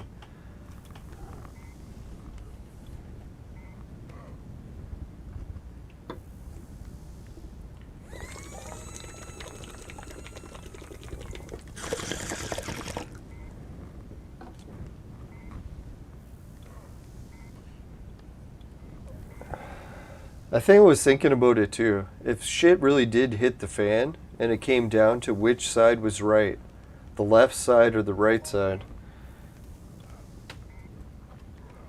And when you think about it, in both situations, what would happen as the outcome?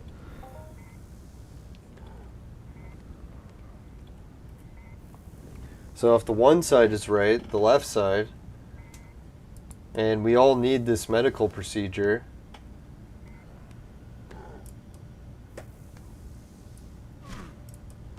and only half the population gets it,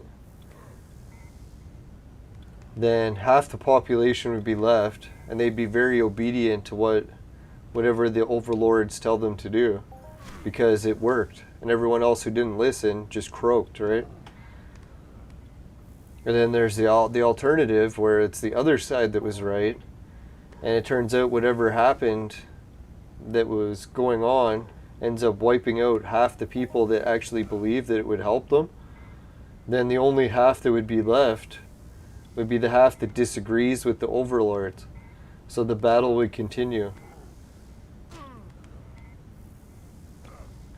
Or, I guess what could happen is that the left would be right and it helps them, but the right is also half right, where they didn't really need it either. So part of them survives. I don't know, it's quite an interesting thing. I wonder how it's going to unfold. Imagine it really turns out that it was nothing in it and it doesn't really affect things either way. I think that's probably what's going to be the most likely. Because I know some people are already pushing numbers around about who's been helped the most and does it correlate with everything working as it's been sold. And as far as the data is shown, even one of the political leaders in our country who actually fights for like honesty and trying to get the actual numbers out, not the ones biased by different media organizations. Yeah, and his numbers that he was sharing showed that at least in Canada, maybe even parts of the US as well, everything was unfolding the same. So it didn't really matter one way or another depending what was happening medically. Basically what he was showing was that the numbers from last year's, how everything unfolded without the medication, the new one that we're being forced to take, and this year, the year that we're being forced to take everything and everything's supposed to be much different, is actually identical. So all the numbers that they're trying to say are like, hey, this is working because this is this, look at this number. Turns out it's the same as last year's number. So if it's the same as last year's number, why would you assume that it's working? Technically, it should be much better, right? So that's the thing I think they underestimate, is last year we reached the point where everything was almost gone and everyone's like, hey, let's just go back to normal. And then all of a sudden came the procedures, and then everything exploded into huge outbreaks again. Yeah, because even in Canada, we reached that point where everyone's like, holy shit, do we even need the procedure? Everything's almost gone. And then bam, the procedure came and whew, whole nother wave. But yeah, that was the other thing in the news of the States, if you haven't heard. The place that got the most procedures, where they're saying supposed to fix everything, actually has the biggest outbreaks of the new thing we're not allowed to talk about. The V's, the ants, the Vants. Try to say words that are close to it. So isn't that weird, eh? The scientists are always like, how can we explain this? Everywhere who gets the procedure, it keeps getting the biggest outbreaks of this. It's supposed to prevent it, but it's like the biggest of it.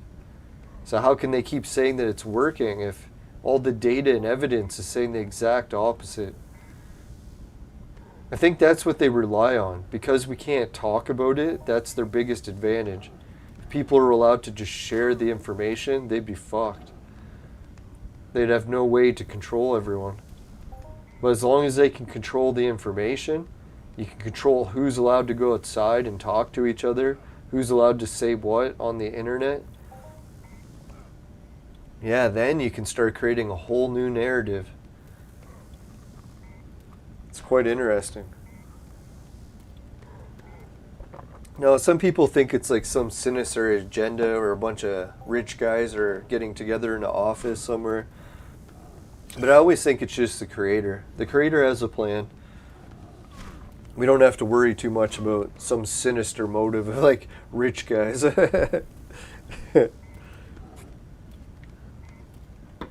Even those guys, they're still part of the plan. I know some people think there is no plan. That could be the case too. That'd be wild, eh? If all this time everyone thought there was a plan, and it was like, oh, it's just random. We'll never really know till the end.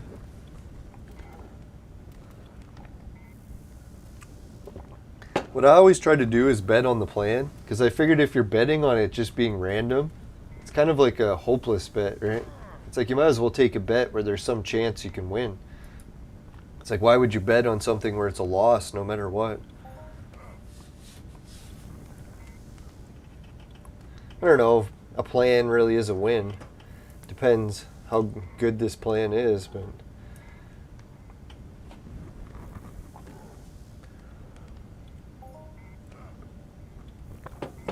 Oh yeah, I was going to share some of the other places that I'll be visiting up north in Quebec once I do the big traveling.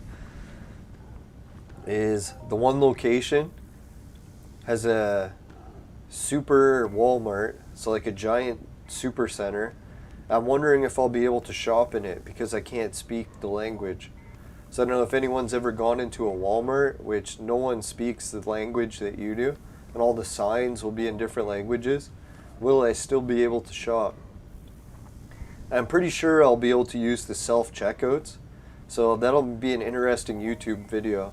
Can I shop in a foreign language Walmart? Oh yeah, and the other thing too is there's a free beach where there's like a big giant public beach and you can just go to it for free. But the catch is it had algae bloom. So the algae bloom actually shut the beach down so people can't swim there. But they said you can still lay on the beach, suntan, and pretend like you're at a beach where you could swim. But I think in the town, no one really cared because everyone's rich and has like giant swimming pools in their backyard. So they don't really care about swimming at some beach. But I'm thinking when I go there, maybe this year or next year, hopefully the algae bloom will be over and I'll be able to swim there. Now, if people are wondering what the algae bloom is, if you take your dog and you let it swim in there, it'll die. So you have to be very careful. I'm not sure all the details how it works, but I know it's very serious.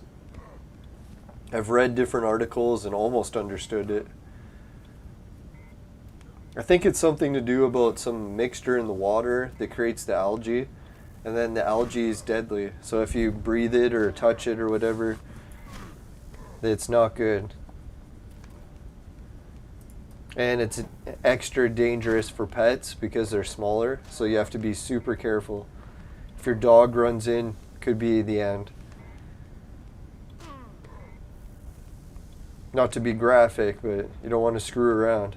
Sugarcoat it when people really should be careful.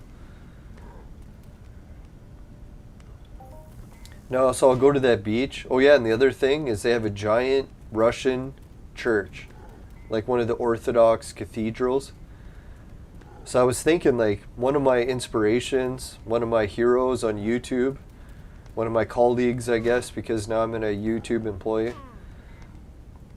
partner in crime, no, Bald and Bankrupt. He likes to go to different religious sites around the world and he checks out like the giant churches and cathedrals. So I was like, man, that's what I should do. So I figured that's one of the journey parts I'll make, is visiting the cathedral. And the weirdest part is the city bought it and turned it into a museum. So I don't even have to go to a church like ceremony or anything. I can just go and visit it like a museum. So that'll be really good for the YouTube series. So I was thinking, man, that's a pretty wild adventure. Retro game store, foreign Walmart, beach, and this giant cathedral. All in this place that I can bike to that's 2 hours from my garage. 2 hours seems like a long bike ride to some people, but man, I look at that and I'm like, 2 hours to get to a paradise like that? Fuck man, I'd bike 4 hours. Well, I guess it will be 4 hours, 2 hours there, 2 hours back. And I found out some news that I can camp anywhere. Oh yeah, and they also have a disc golf in that town. So that's what I forgot to mention too. I was getting kind of down in the dumps because I'm like, man, if I move up north, I'll never be able to play disc golf again until I come back to visit the city. But then I found out up north, they already have 2 courses. So I can play one on the Ontario side where everyone speaks English, and I can even go to the French side and play that course. So I'll have 2 courses. So I don't have to worry when I go up north, I can still disc golf. And one of the courses is free. But it's still like a 2-hour bike ride. I don't know, would you do that to play disc golf? 2 hours of biking one way, play the disc golf, and then have 2 hours bike back? And you could die from moose running you off the road. Or mountain lions, or bears. I don't think the bears really attack people much. Like, same with the mountain lions. But the moose like to attack people. So your chances of getting run off the road by a moose would actually be pretty good. I don't know, I'll have to try to find a way to get around up north. I'm thinking I might go with the electric bike, so if I get run off the road by a moose, maybe I'll have a chance of outrunning them. Because man, those electric bikes are pretty fast. Alright, so I think I'll do some more action in this game and run around instead of just talking the whole episode and sweating these creatures. Alright, it's dry. As tempting as it is. Holy shit, we've been doing 1:38 of it already. Yeah, I figured, because I had enough time to drink quite a bit. Alright, so once you're on Rocktropia and you want to get some free items, you can come to this place. It's called Studio Gate South. But once you've been here and you want to go somewhere new, go to a place called Noobs, Noobs, Noobs. Which is kind of funny, because sometimes I used to go here and show people the different strip clubs, but now we'll have to wait till we go to Quebec for that. No, normally I don't go to strip clubs, but I figure if I go to Quebec, that's a good enough reason. I have to experience other cultures. Yeah, so this is the strip club. Normally I would go in it, but apparently YouTube is against going into strip clubs. So we'll just take a glance in the door. Ooh, see what's going on in there? Oh shit, we almost saw what's going on. So we'll stay away from the strip club and we'll just go outside it. If you want to play the game and you want to get into the strip club, I think there's a mission that you have to do to get in. But once you complete the mission, then you can go in. Alright, here looks like some people are already here to pick up the oil. Remember where I said you could battle for oil? This is where. It's a place called Noobs, Noobs, Noobs. This is the oil rig. So any time you go past these steps, there could be oil anywhere. So keep an eye out for it.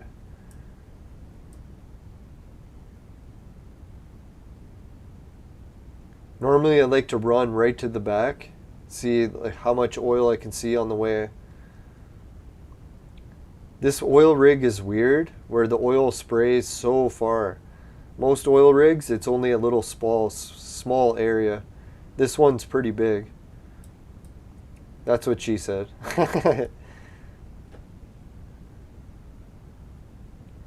No, so let's see, the oil. Oh, there's some oil right there. So just pick it up, click on it. Now you got oil. You can take this oil and put it in your ship so you can fly around. But you actually have to save up quite a bit of oil before you'll be able to fly very far, depending which ship. Some ships use oil really fast, and some ships are really good with oil and conserve it. Obviously the slow ship uses oil the best, or the slowest.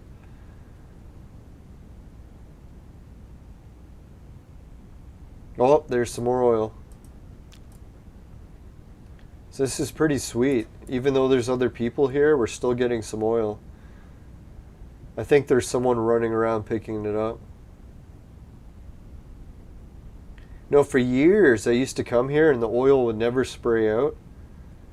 But I don't know what happened. If never did I change something, but all of a sudden oil started coming out. Which I am definitely happy about, because I like getting oil for free, so I don't have to buy it to get around in space to different planets. It's nice to be a freeloader, get a ride for free.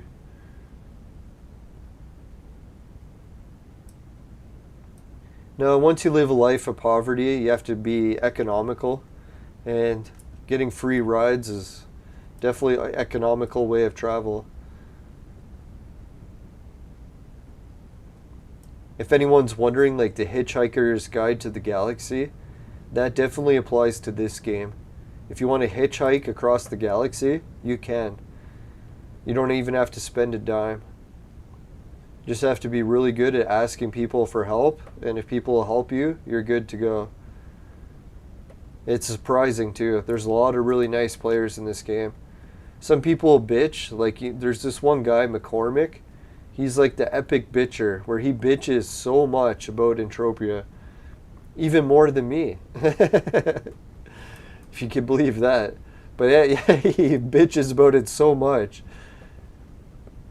Yeah, and one of the things he bitches about is players not helping each other in Entropia. He thinks that everyone's trying to steal from each other. I don't know, man. I don't think that's the case. If you want to become a hitchhiker across the galaxy, just try asking people for help, and you'll be surprised. Like, you won't even be surprised. You'll be like, yeah, just like he said, people will help you. I think the weird thing with Entropia is sometimes people help too much, or they help people so much that people get hooked on the helping, and then when they have to do stuff for themselves, they're like, oh, I'll just quit the game because no one's helping. So that's really when you Entropia, you almost have to be careful. Don't help people too much, because you've got to make sure that they still have some sort of effort that they have to try. Because if they get everything just handed to them, they might just quit. Because they'll be like, oh, now I have to do something, now I'll quit. Surprised how often that happens. Alright, so let's check our oil situation. I don't want to keep running around because I'm pretty buzzed, and this is actually making me want to throw up.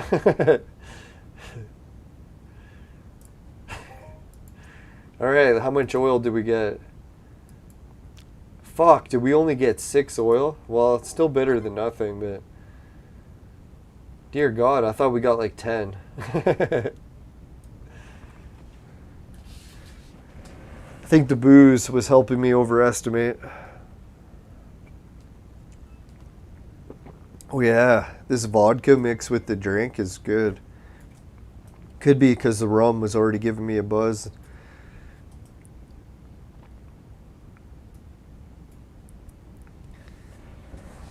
Now, I was reading about how people in the Ukraine, they usually like to really, oh, let's go for the other oil. Yeah, so if you want to get more oil, go to Hunt the Thing and go to Extractions. I think this one.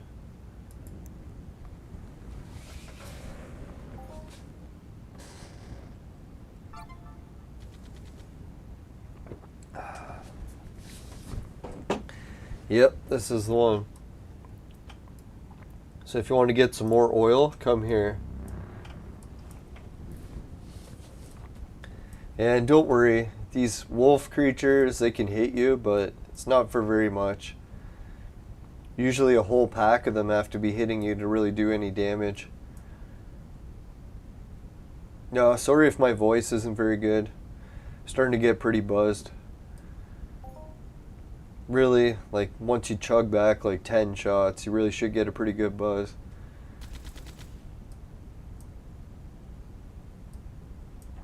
I haven't drank them all yet, but oh, here's some oil. Holy shit, 2 barrels. 2 barrels for the price of 1. Hey, here's a player. Let's say hi to her. I've been kind of antisocial in the game. I should really show that you can communicate with other humans. Who knows, this could be my next boss in real life.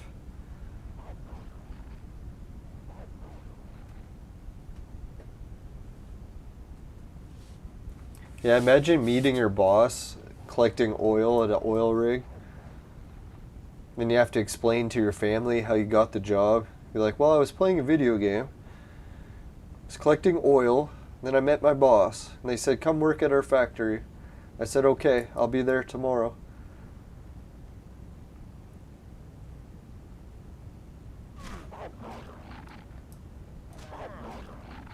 Yeah, I'm so happy I fixed my bike today. I hopefully didn't break the bike in the process of fixing it. Probably find out soon. I swapped out the suspension for a new suspension. We'll see how that works. Excuse me.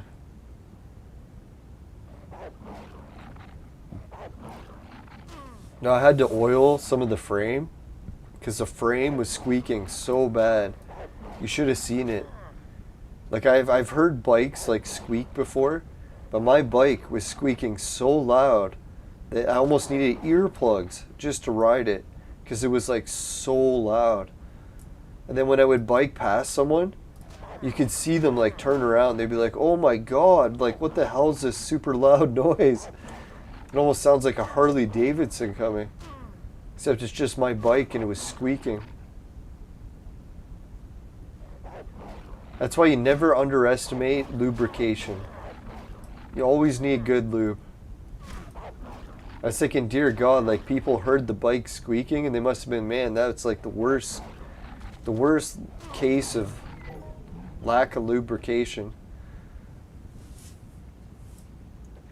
It's worse than losing your virginity. Now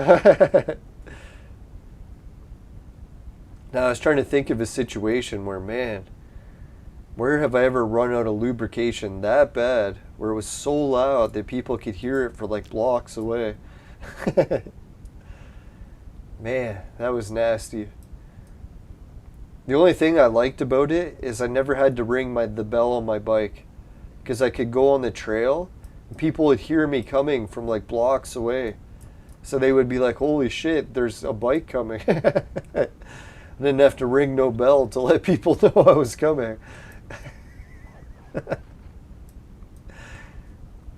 Now I think when people see me like tomorrow when I go biking, they'll be like, "Oh my God, your bike, it's so much quieter." Let's hope. Now I started taking it apart to see if I could find out where the noise was coming from.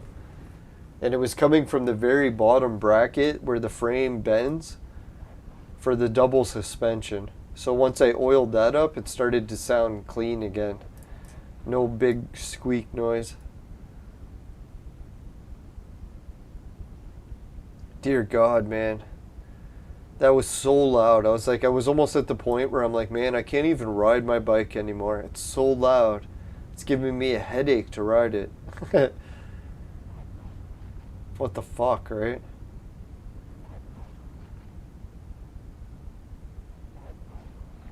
Alright, so we got some more oil.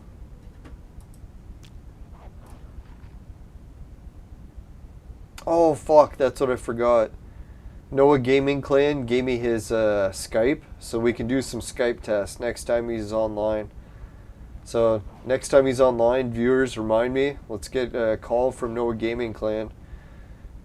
See if we can work out the situation, make sure all the sound is balanced.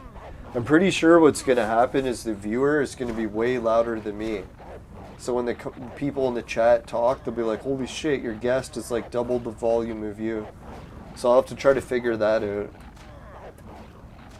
And why I can anticipate that problem happening already is because lately I've noticed my lapel mic is really quiet. So I wish it was louder.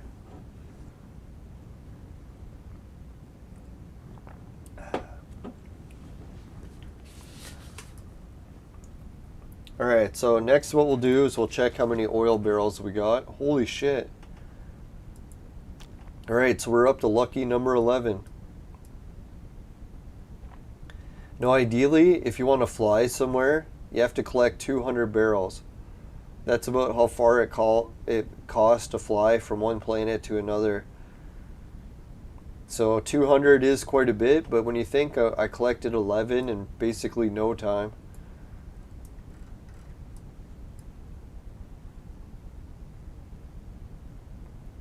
Yeah, so that's my main objective in Entropia. Not just keep collecting free stuff and selling the flags, which I gotta do more of. But we're gonna get some viewer callers, so we'll try it out with Noah Gaming Clan, see if we can talk to him on Skype. If that works, then we'll try to get a hold of Martin next and sell that item. And we'll do it with Skype hooked up. and then maybe we'll expand from there. Maybe we'll try to get Ken on. I know Ken's another Entropia player from Toronto, same country as me here in Canada. I actually live just an hour away from Toronto. So yeah, so hopefully we can get Ken on the show. No, he's got some wild stories about Entropia and a lot of different ways he can make money in the game, so hopefully the viewers will like to have him on the show. Maybe I can go on his show sometime too. We'll see how it works. I noticed when it came to paranormal shows, that's what you do, is you usually go on each other's shows and try to expand how many different guests you've done shows with. So I'll try to do that with Entropia too. Get a show with everyone. Oh yeah, I asked Raven Jade if she'd be up for doing a show sometime. She said yes, but when she's not so busy. She was also very busy in real life. Yeah, that's what I figured these days. Now that the lockdowns are starting to get less strict, we're starting to get normal lives back, and it's hard to get time for Entropia. 3 weeks. I can't believe I went 3 weeks without doing an Entropia episode. I think my best record for like, I don't know, like 10 years was like 1 day. So like getting 3 weeks, like that's the most I've ever done without being in Entropia in quite a while. And man, did I ever get withdrawal too. I was thinking, as nice as it was to get some more free time, definitely miss Entropia. It's such a fun game. I think Ken has an apartment, so maybe we'll check out his apartment if he wants to do a tour episode. That'd be cool.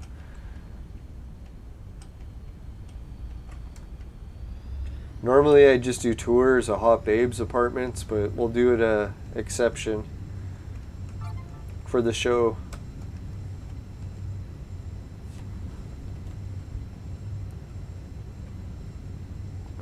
Alright, let's get a quick message from the sponsor while we do this.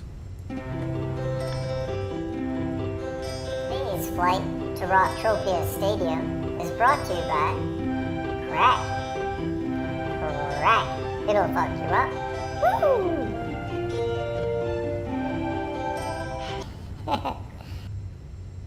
Alright, welcome back everyone. I think we're right about to crash, so we better land.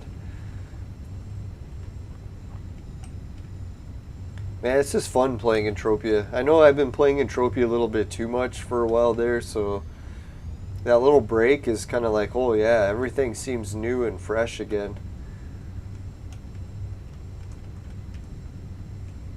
I haven't spent months of my life collecting kegs and sweat.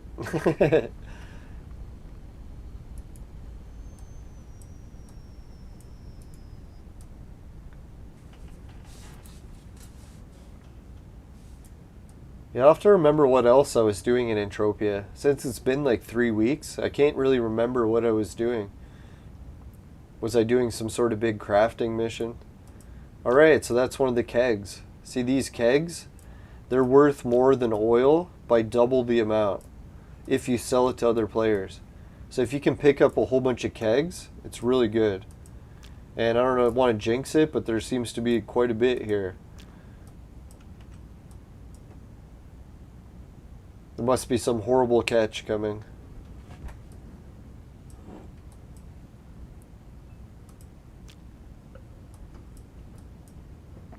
Holy fucking hell, man. Is it just me, or are there kegs everywhere?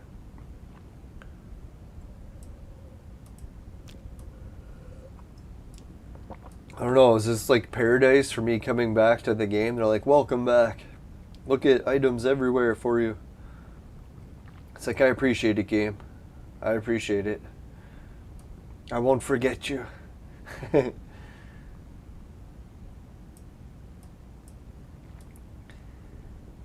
Oh, look at that. I see something on the ground. Oh, no, it's nothing.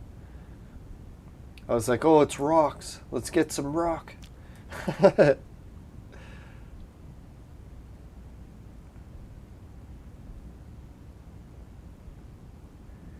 Yeah, can you imagine me going to a foreign province in Quebec where I can't speak the language, getting hammered, stoned, and then trying to communicate to other people and do a video for YouTube. It's going to be quite the adventure. That's how I wonder with Bald and Bankrupt. As much as they get hammered in a few of their episodes, they manage to keep it together, so it'll be a challenge. They raise the bar pretty high.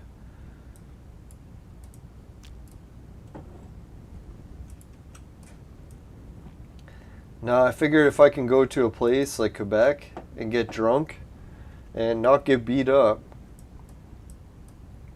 I'll be doing something special. Something special worthy of YouTube.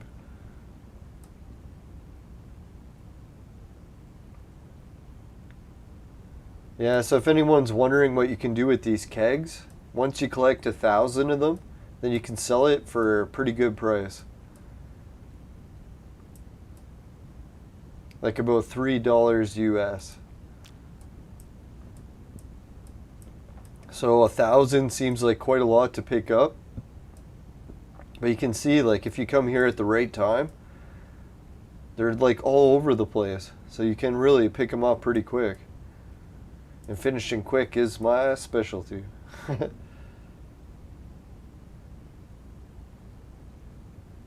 So believe me, I know.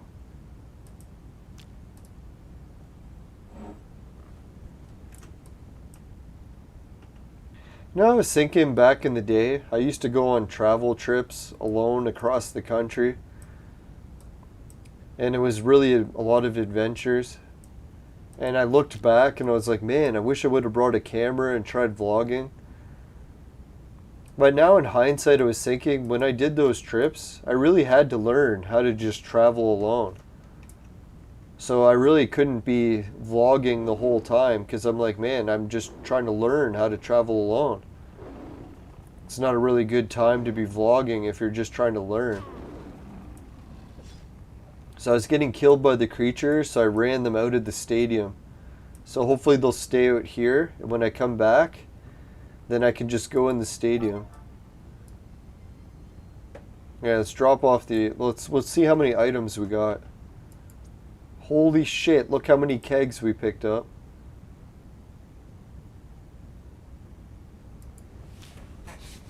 Right, so we picked up 20. And we'll check out the market value. Yeah, it's about 150. I like to sell it for 300. So, if anyone's wondering how much we just picked up there, 300 would be 20, 40, 60. So, 60 packs. So we got about 5 or 6 cents US. So in that short period of time, we actually picked up 4 or 6 pennies US. People must be like, oh God, that's so small. But man, that's just playing a video game. Picking up items on the ground. So I don't know. It really depends on like your perspective. Some people get a lot of enjoyment out of different things. If you have to get enjoyment from like winning thousands of dollars, well then you're really going to have to take some pretty big risk in this game. If you can take enjoyment just from picking up pennies on the ground, well then you'll love this game. Especially once you collect all the pennies and you can make bigger investments. If you can save them up, oh man, you'll be doing good. Alright, let's go back and get some sweat. That was exhausting. We got so much oil, we got so much kegs. We're fucking rocking the free items tonight, boy. Oh yeah, and we had all those auction sales. Man, today we're just raking it in. Yeah, so I appreciate everyone helping with the auction sales. Everyone helping with collecting sweat. Everyone helping with collecting the kegs. I don't think anyone was helping with that, but... Oh.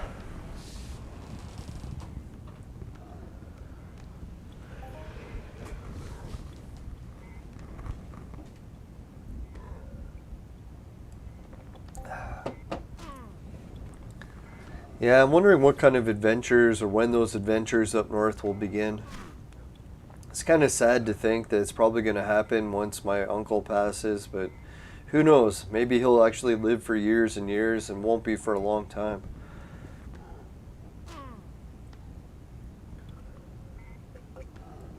But at least I can look forward to the future and say, hey, at least I got like a lot of plans about exciting things I can do. I know most people might think that going to a Walmart isn't that exciting, but comparing to what I used to thought it was going to be, where I would be stuck up north and I'd be in the middle of nowhere, I could never go to any stores, could never meet any people. So things are looking up. And if that place up north continues to expand, who knows? Maybe my place up north, even my garage, will become worth something one day. So maybe when I'm like 50, 60, even 70, that investment will pay off. Let's hope. And even if not, we'll get an adventure in the meantime.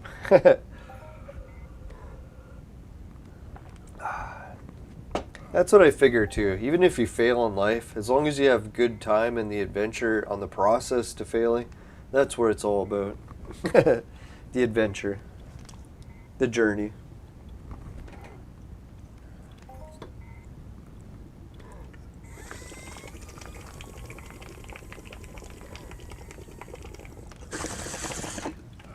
That's really too, when I think about it, I don't have to bitch about the victimhood. Where I'm like, oh, my parents, they had it so easy. They could just invest in a small city and have their investment grow over time. Now I can look at it and say, hey, I had that same opportunity, but I couldn't do it in a town where it was already big. I had to go to a place that was small, invest there, and then hopefully it grows in time. So I think that's an investment worth making.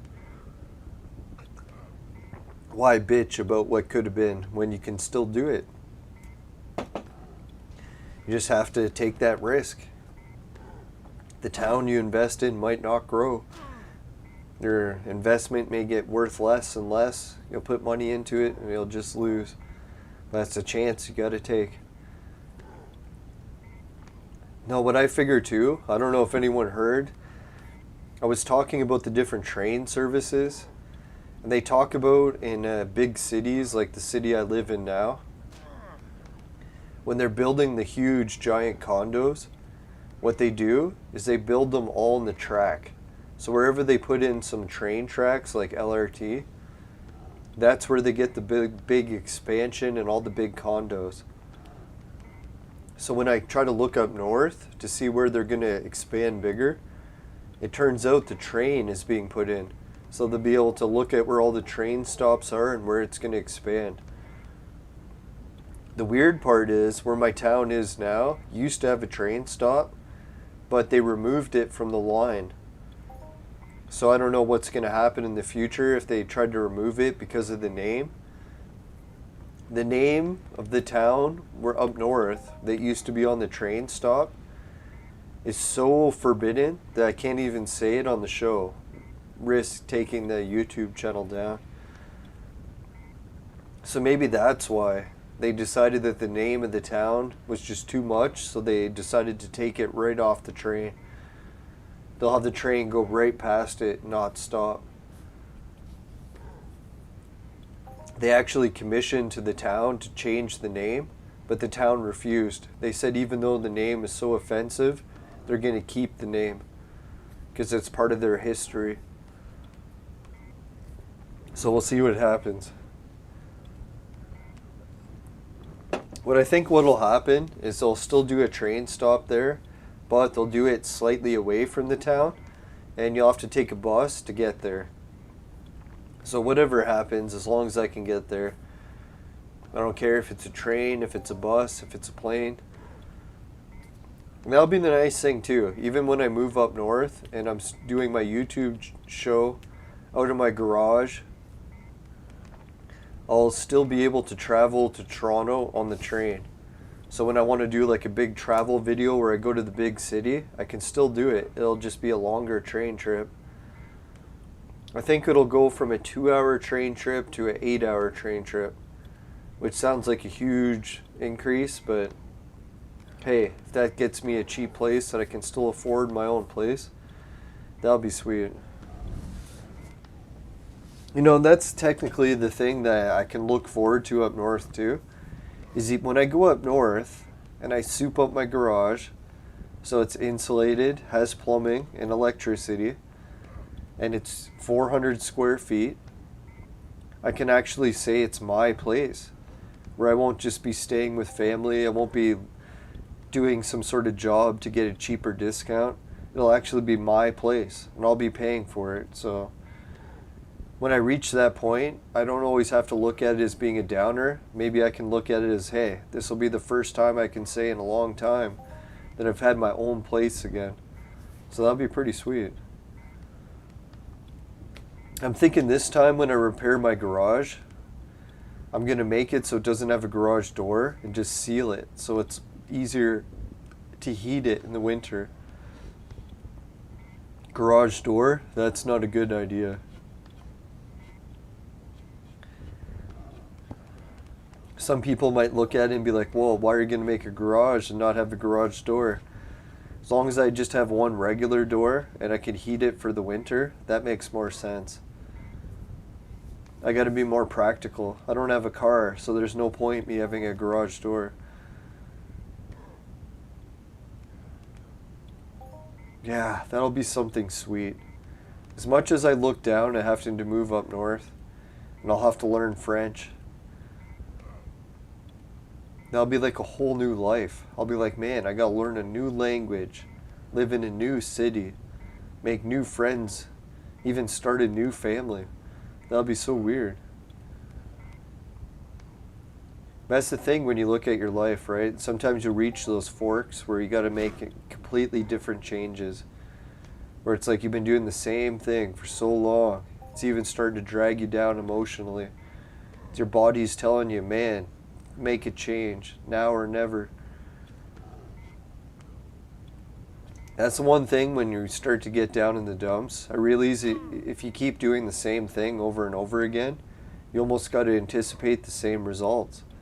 So if you want to really change how you feel so that you don't seem like you're down in the dumps anymore, is you really got to change what you're doing. Some whole new adventure in life. You'd be surprised how well that can work better than any other thing that you try. Not to offer medical advice, but that's what I've tried in life a few times. I've started to hear stories about how people just pack up and leave to a new city. Sometimes California, sometimes New York, sometimes Toronto. But wherever it is, it's quite the adventure. Sometimes people just got to do it.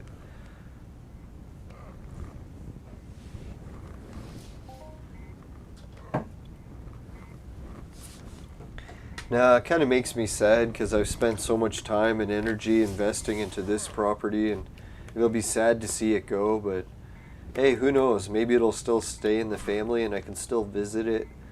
So some of the improvements that I made here won't really be gone forever. Oh, look, it's turning daytime. Isn't that sweet? You can see the sun starting to come in.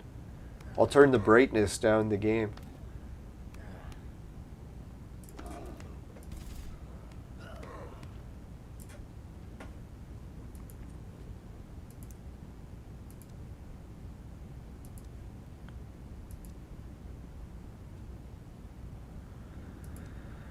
Oh man, oh there it is, brightness.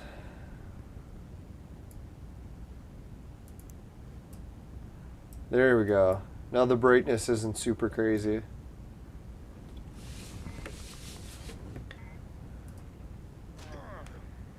Yeah, so I don't know if any of the viewers in the chat want to put what they would do. Would they try to get a job in the city and just keep getting stuck in the same loop of paying super high bills to live in a place you can't afford? Or would you pack up and try going to a new city and trying to make a life in a place where living expenses is lower, but you have to try harder to succeed? Who knows? Maybe I can get a good job there. That'd be wild if I could move up north, get a good job, make some money. Maybe my YouTube channel will succeed by then. That's kind of what I dream. If one day not only could I fix my garage, but demolish the house and rebuild a whole new house. So not only would I have a garage to live in, but I would also have a house. That'd be sweet. But that dream is, we'll do one step at a time. First, the garage. Start small, more reasonable. Alright, let's give a shout out to the patrons because they help to make all these dreams possible as well. If I can find the mouse. Getting so hammered I can't even see where anything's on the screen anymore. Really shouldn't have done so many shots. What the hell's going on? Oh.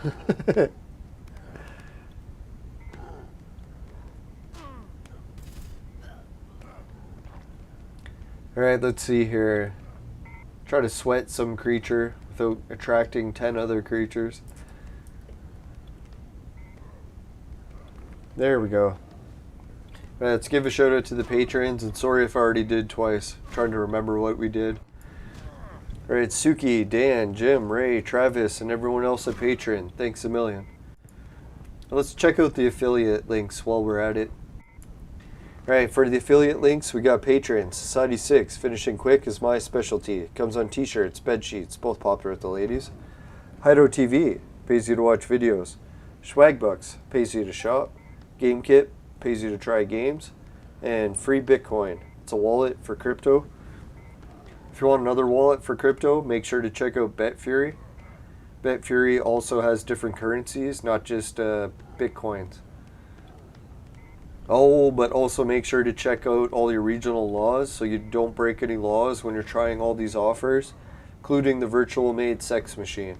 It's for adults and men only, but if ladies need a sex machine, they know who to call. Just kidding.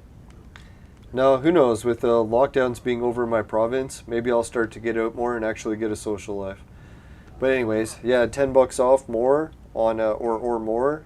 Or no, $10 off on a purchase of 150 or more with the coupon code below. And that's a big courtesy thanks to the people at Virtual Mate. Hopefully we can work together again in the future.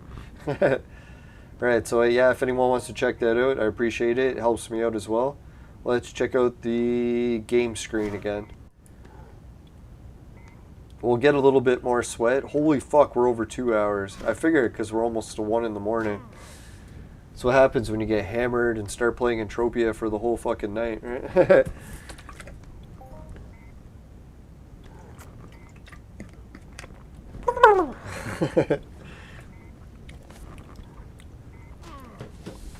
Yeah, so I don't know. Some people might think that it's kind of a bad idea to think about moving up north, living in a garage, but I don't know. I've lived in a studio apartment before, the same size as that garage, and I can't see that being a huge issue, especially especially if the garage is nice. If I can soup it up like brand new, fully insulated, hopefully get nice doors.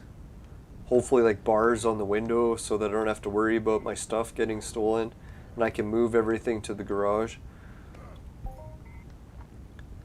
Yeah, that'll be such an adventure. Then who knows too, maybe I'll succeed at some points and actually be able to fix or demolish the house and rebuild it so I won't have to live in the garage and I can actually move into the house. That'd be something too. Oh yeah, and that was the other thing I should show people. I'll never guess what happened. When I bought the house up north, I had like a horrible nightmare.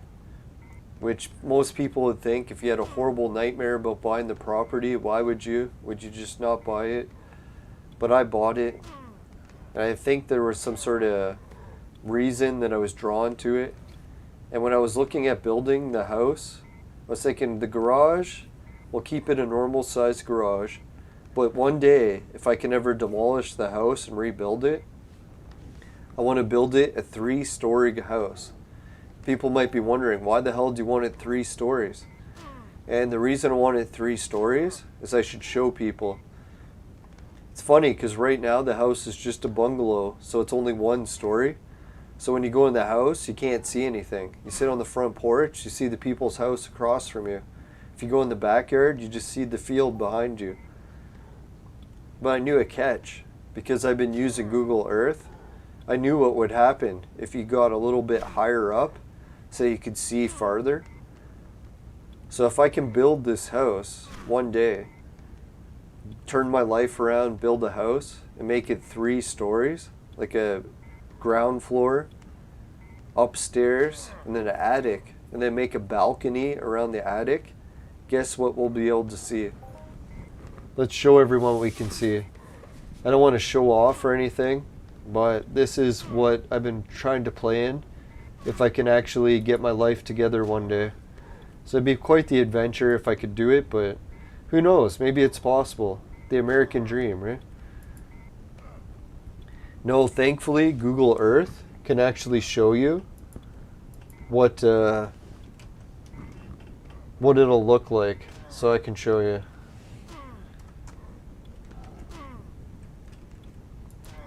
Right, there we go. My home up north. If anyone wants to see where I live up north, if I ever get to live there one day, this is where it is.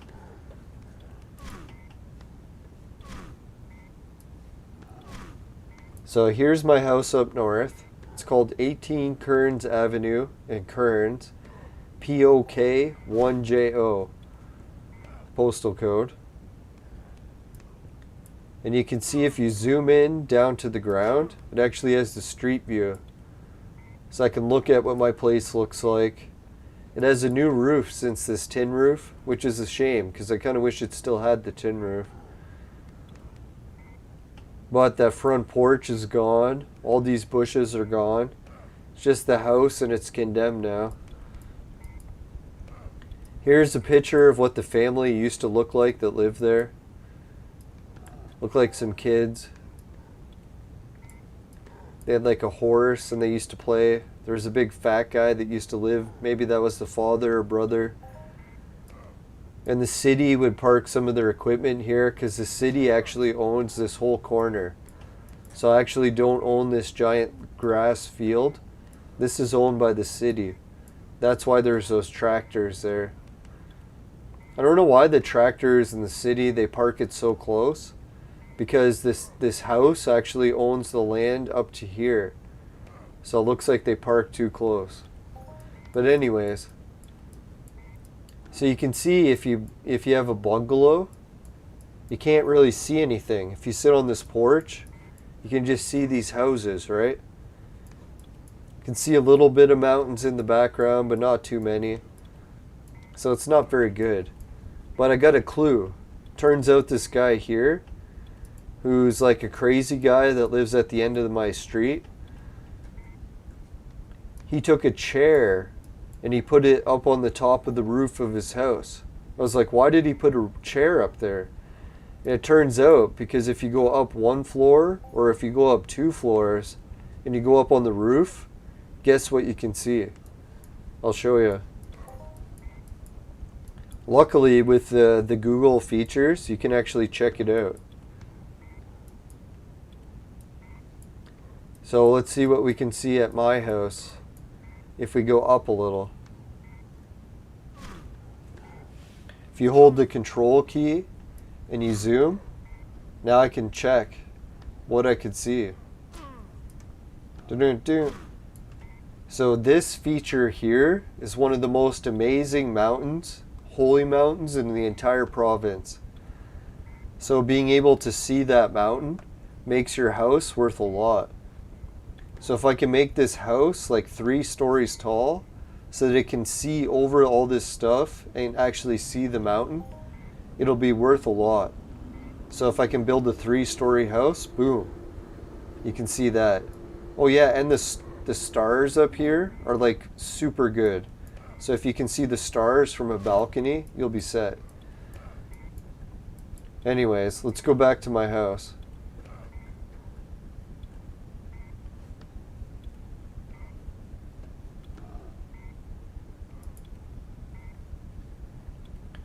Right, so the next thing, it turns out that if you look at my house this way, that's pretty good. You can see a mountain, right? Oh, fuck.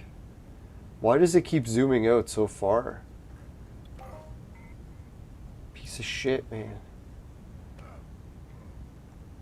So I decided to spin and see what the other way. Guess what you can see the other way? Dun-dun-dun. So if I can build a house that's 3 stories and look this direction, I'll be able to see a giant lake instead of just my neighbors. So I was thinking, man, that'll be sweet if I can ever soup this property up to the point where I can make it 3 stories. For fuck's sakes, man, why does it keep zooming out so far? Why does it have to be a fucking piece of shit? Yeah, so there's the house, there's the lake. And the main reason I got this house where it is, not just because of the mountain, not just because of the lake, but one of the oldest Stonehenges in the whole world is like right here. So that's one of the Stonehenges. Let's go check it out. Right there. So that's where the Stonehenge is. So I was thinking, isn't that kind of neat? If I fix up my house to the point where I can see that far, I'll be able to see the Stonehenge. Well, not really. Maybe with a telescope, but... So that's my plan. And if anyone wants to see where the really nice town is, this is the town that's in Ontario. It's a very small one. And this is the second town that's very small. Where is it?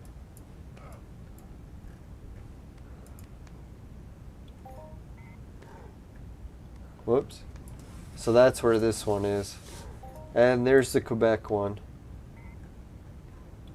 So you want to see some of the places I'm going to visit in Quebec. There's the beach. Here's some of the bars. And here's the Walmart Supercenter. Oh yeah, and then the big church. If anyone's wondering, that big church I was talking about that we'll get to visit one day in a travel episode. Where is it? Ah, here it is. Let's check it out.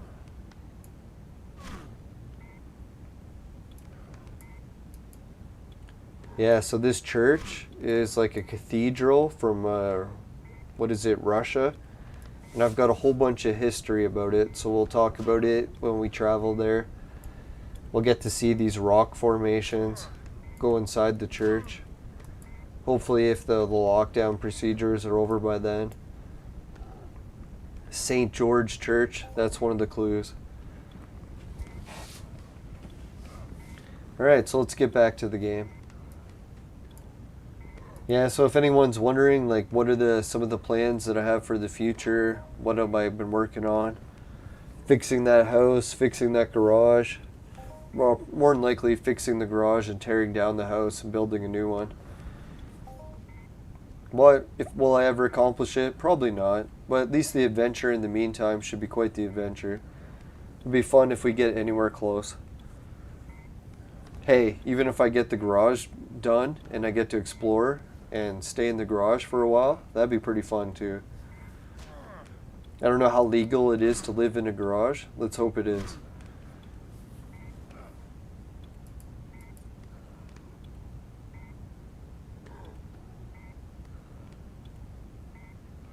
Oh, we got some more messages. I'll have to check those out later because I'm getting pretty tired of talking for so long. It's been over 2 hours. We got to wrap this up.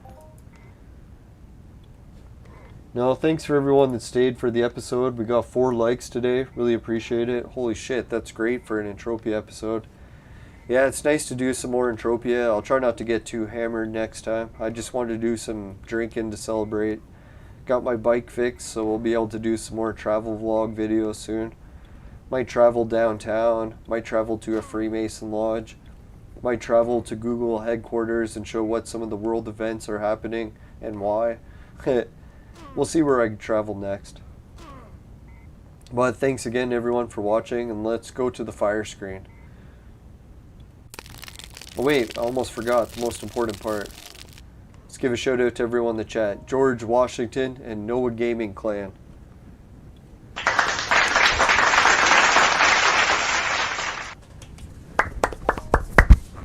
No, I'm really so sore I can barely even move, so appreciate everyone for bearing with me. Let's go to the fire screen. Alright, if you happen to get any vibrant sweat in your vaporizer, tastes like shit, give the show a dislike. Excuse me. Sorry, I had nothing to do with that. It was the booze. It's all the booze fault. I'm just kidding. Right, anyway, so yeah, if that doesn't happen, you can give the show a like. Really appreciate it. And just make sure. Never buy the products from my sponsor, because it will ruin your life. Bye for now, everyone. See you later. Sorry, I'll try not to be so tired for the next Entropia episode. I know I like barely can even speak. Alright, see you later everyone. Take care. Bye for now. Have a good week. I know we're coming up to a busy weekend, so take care. Later. Later.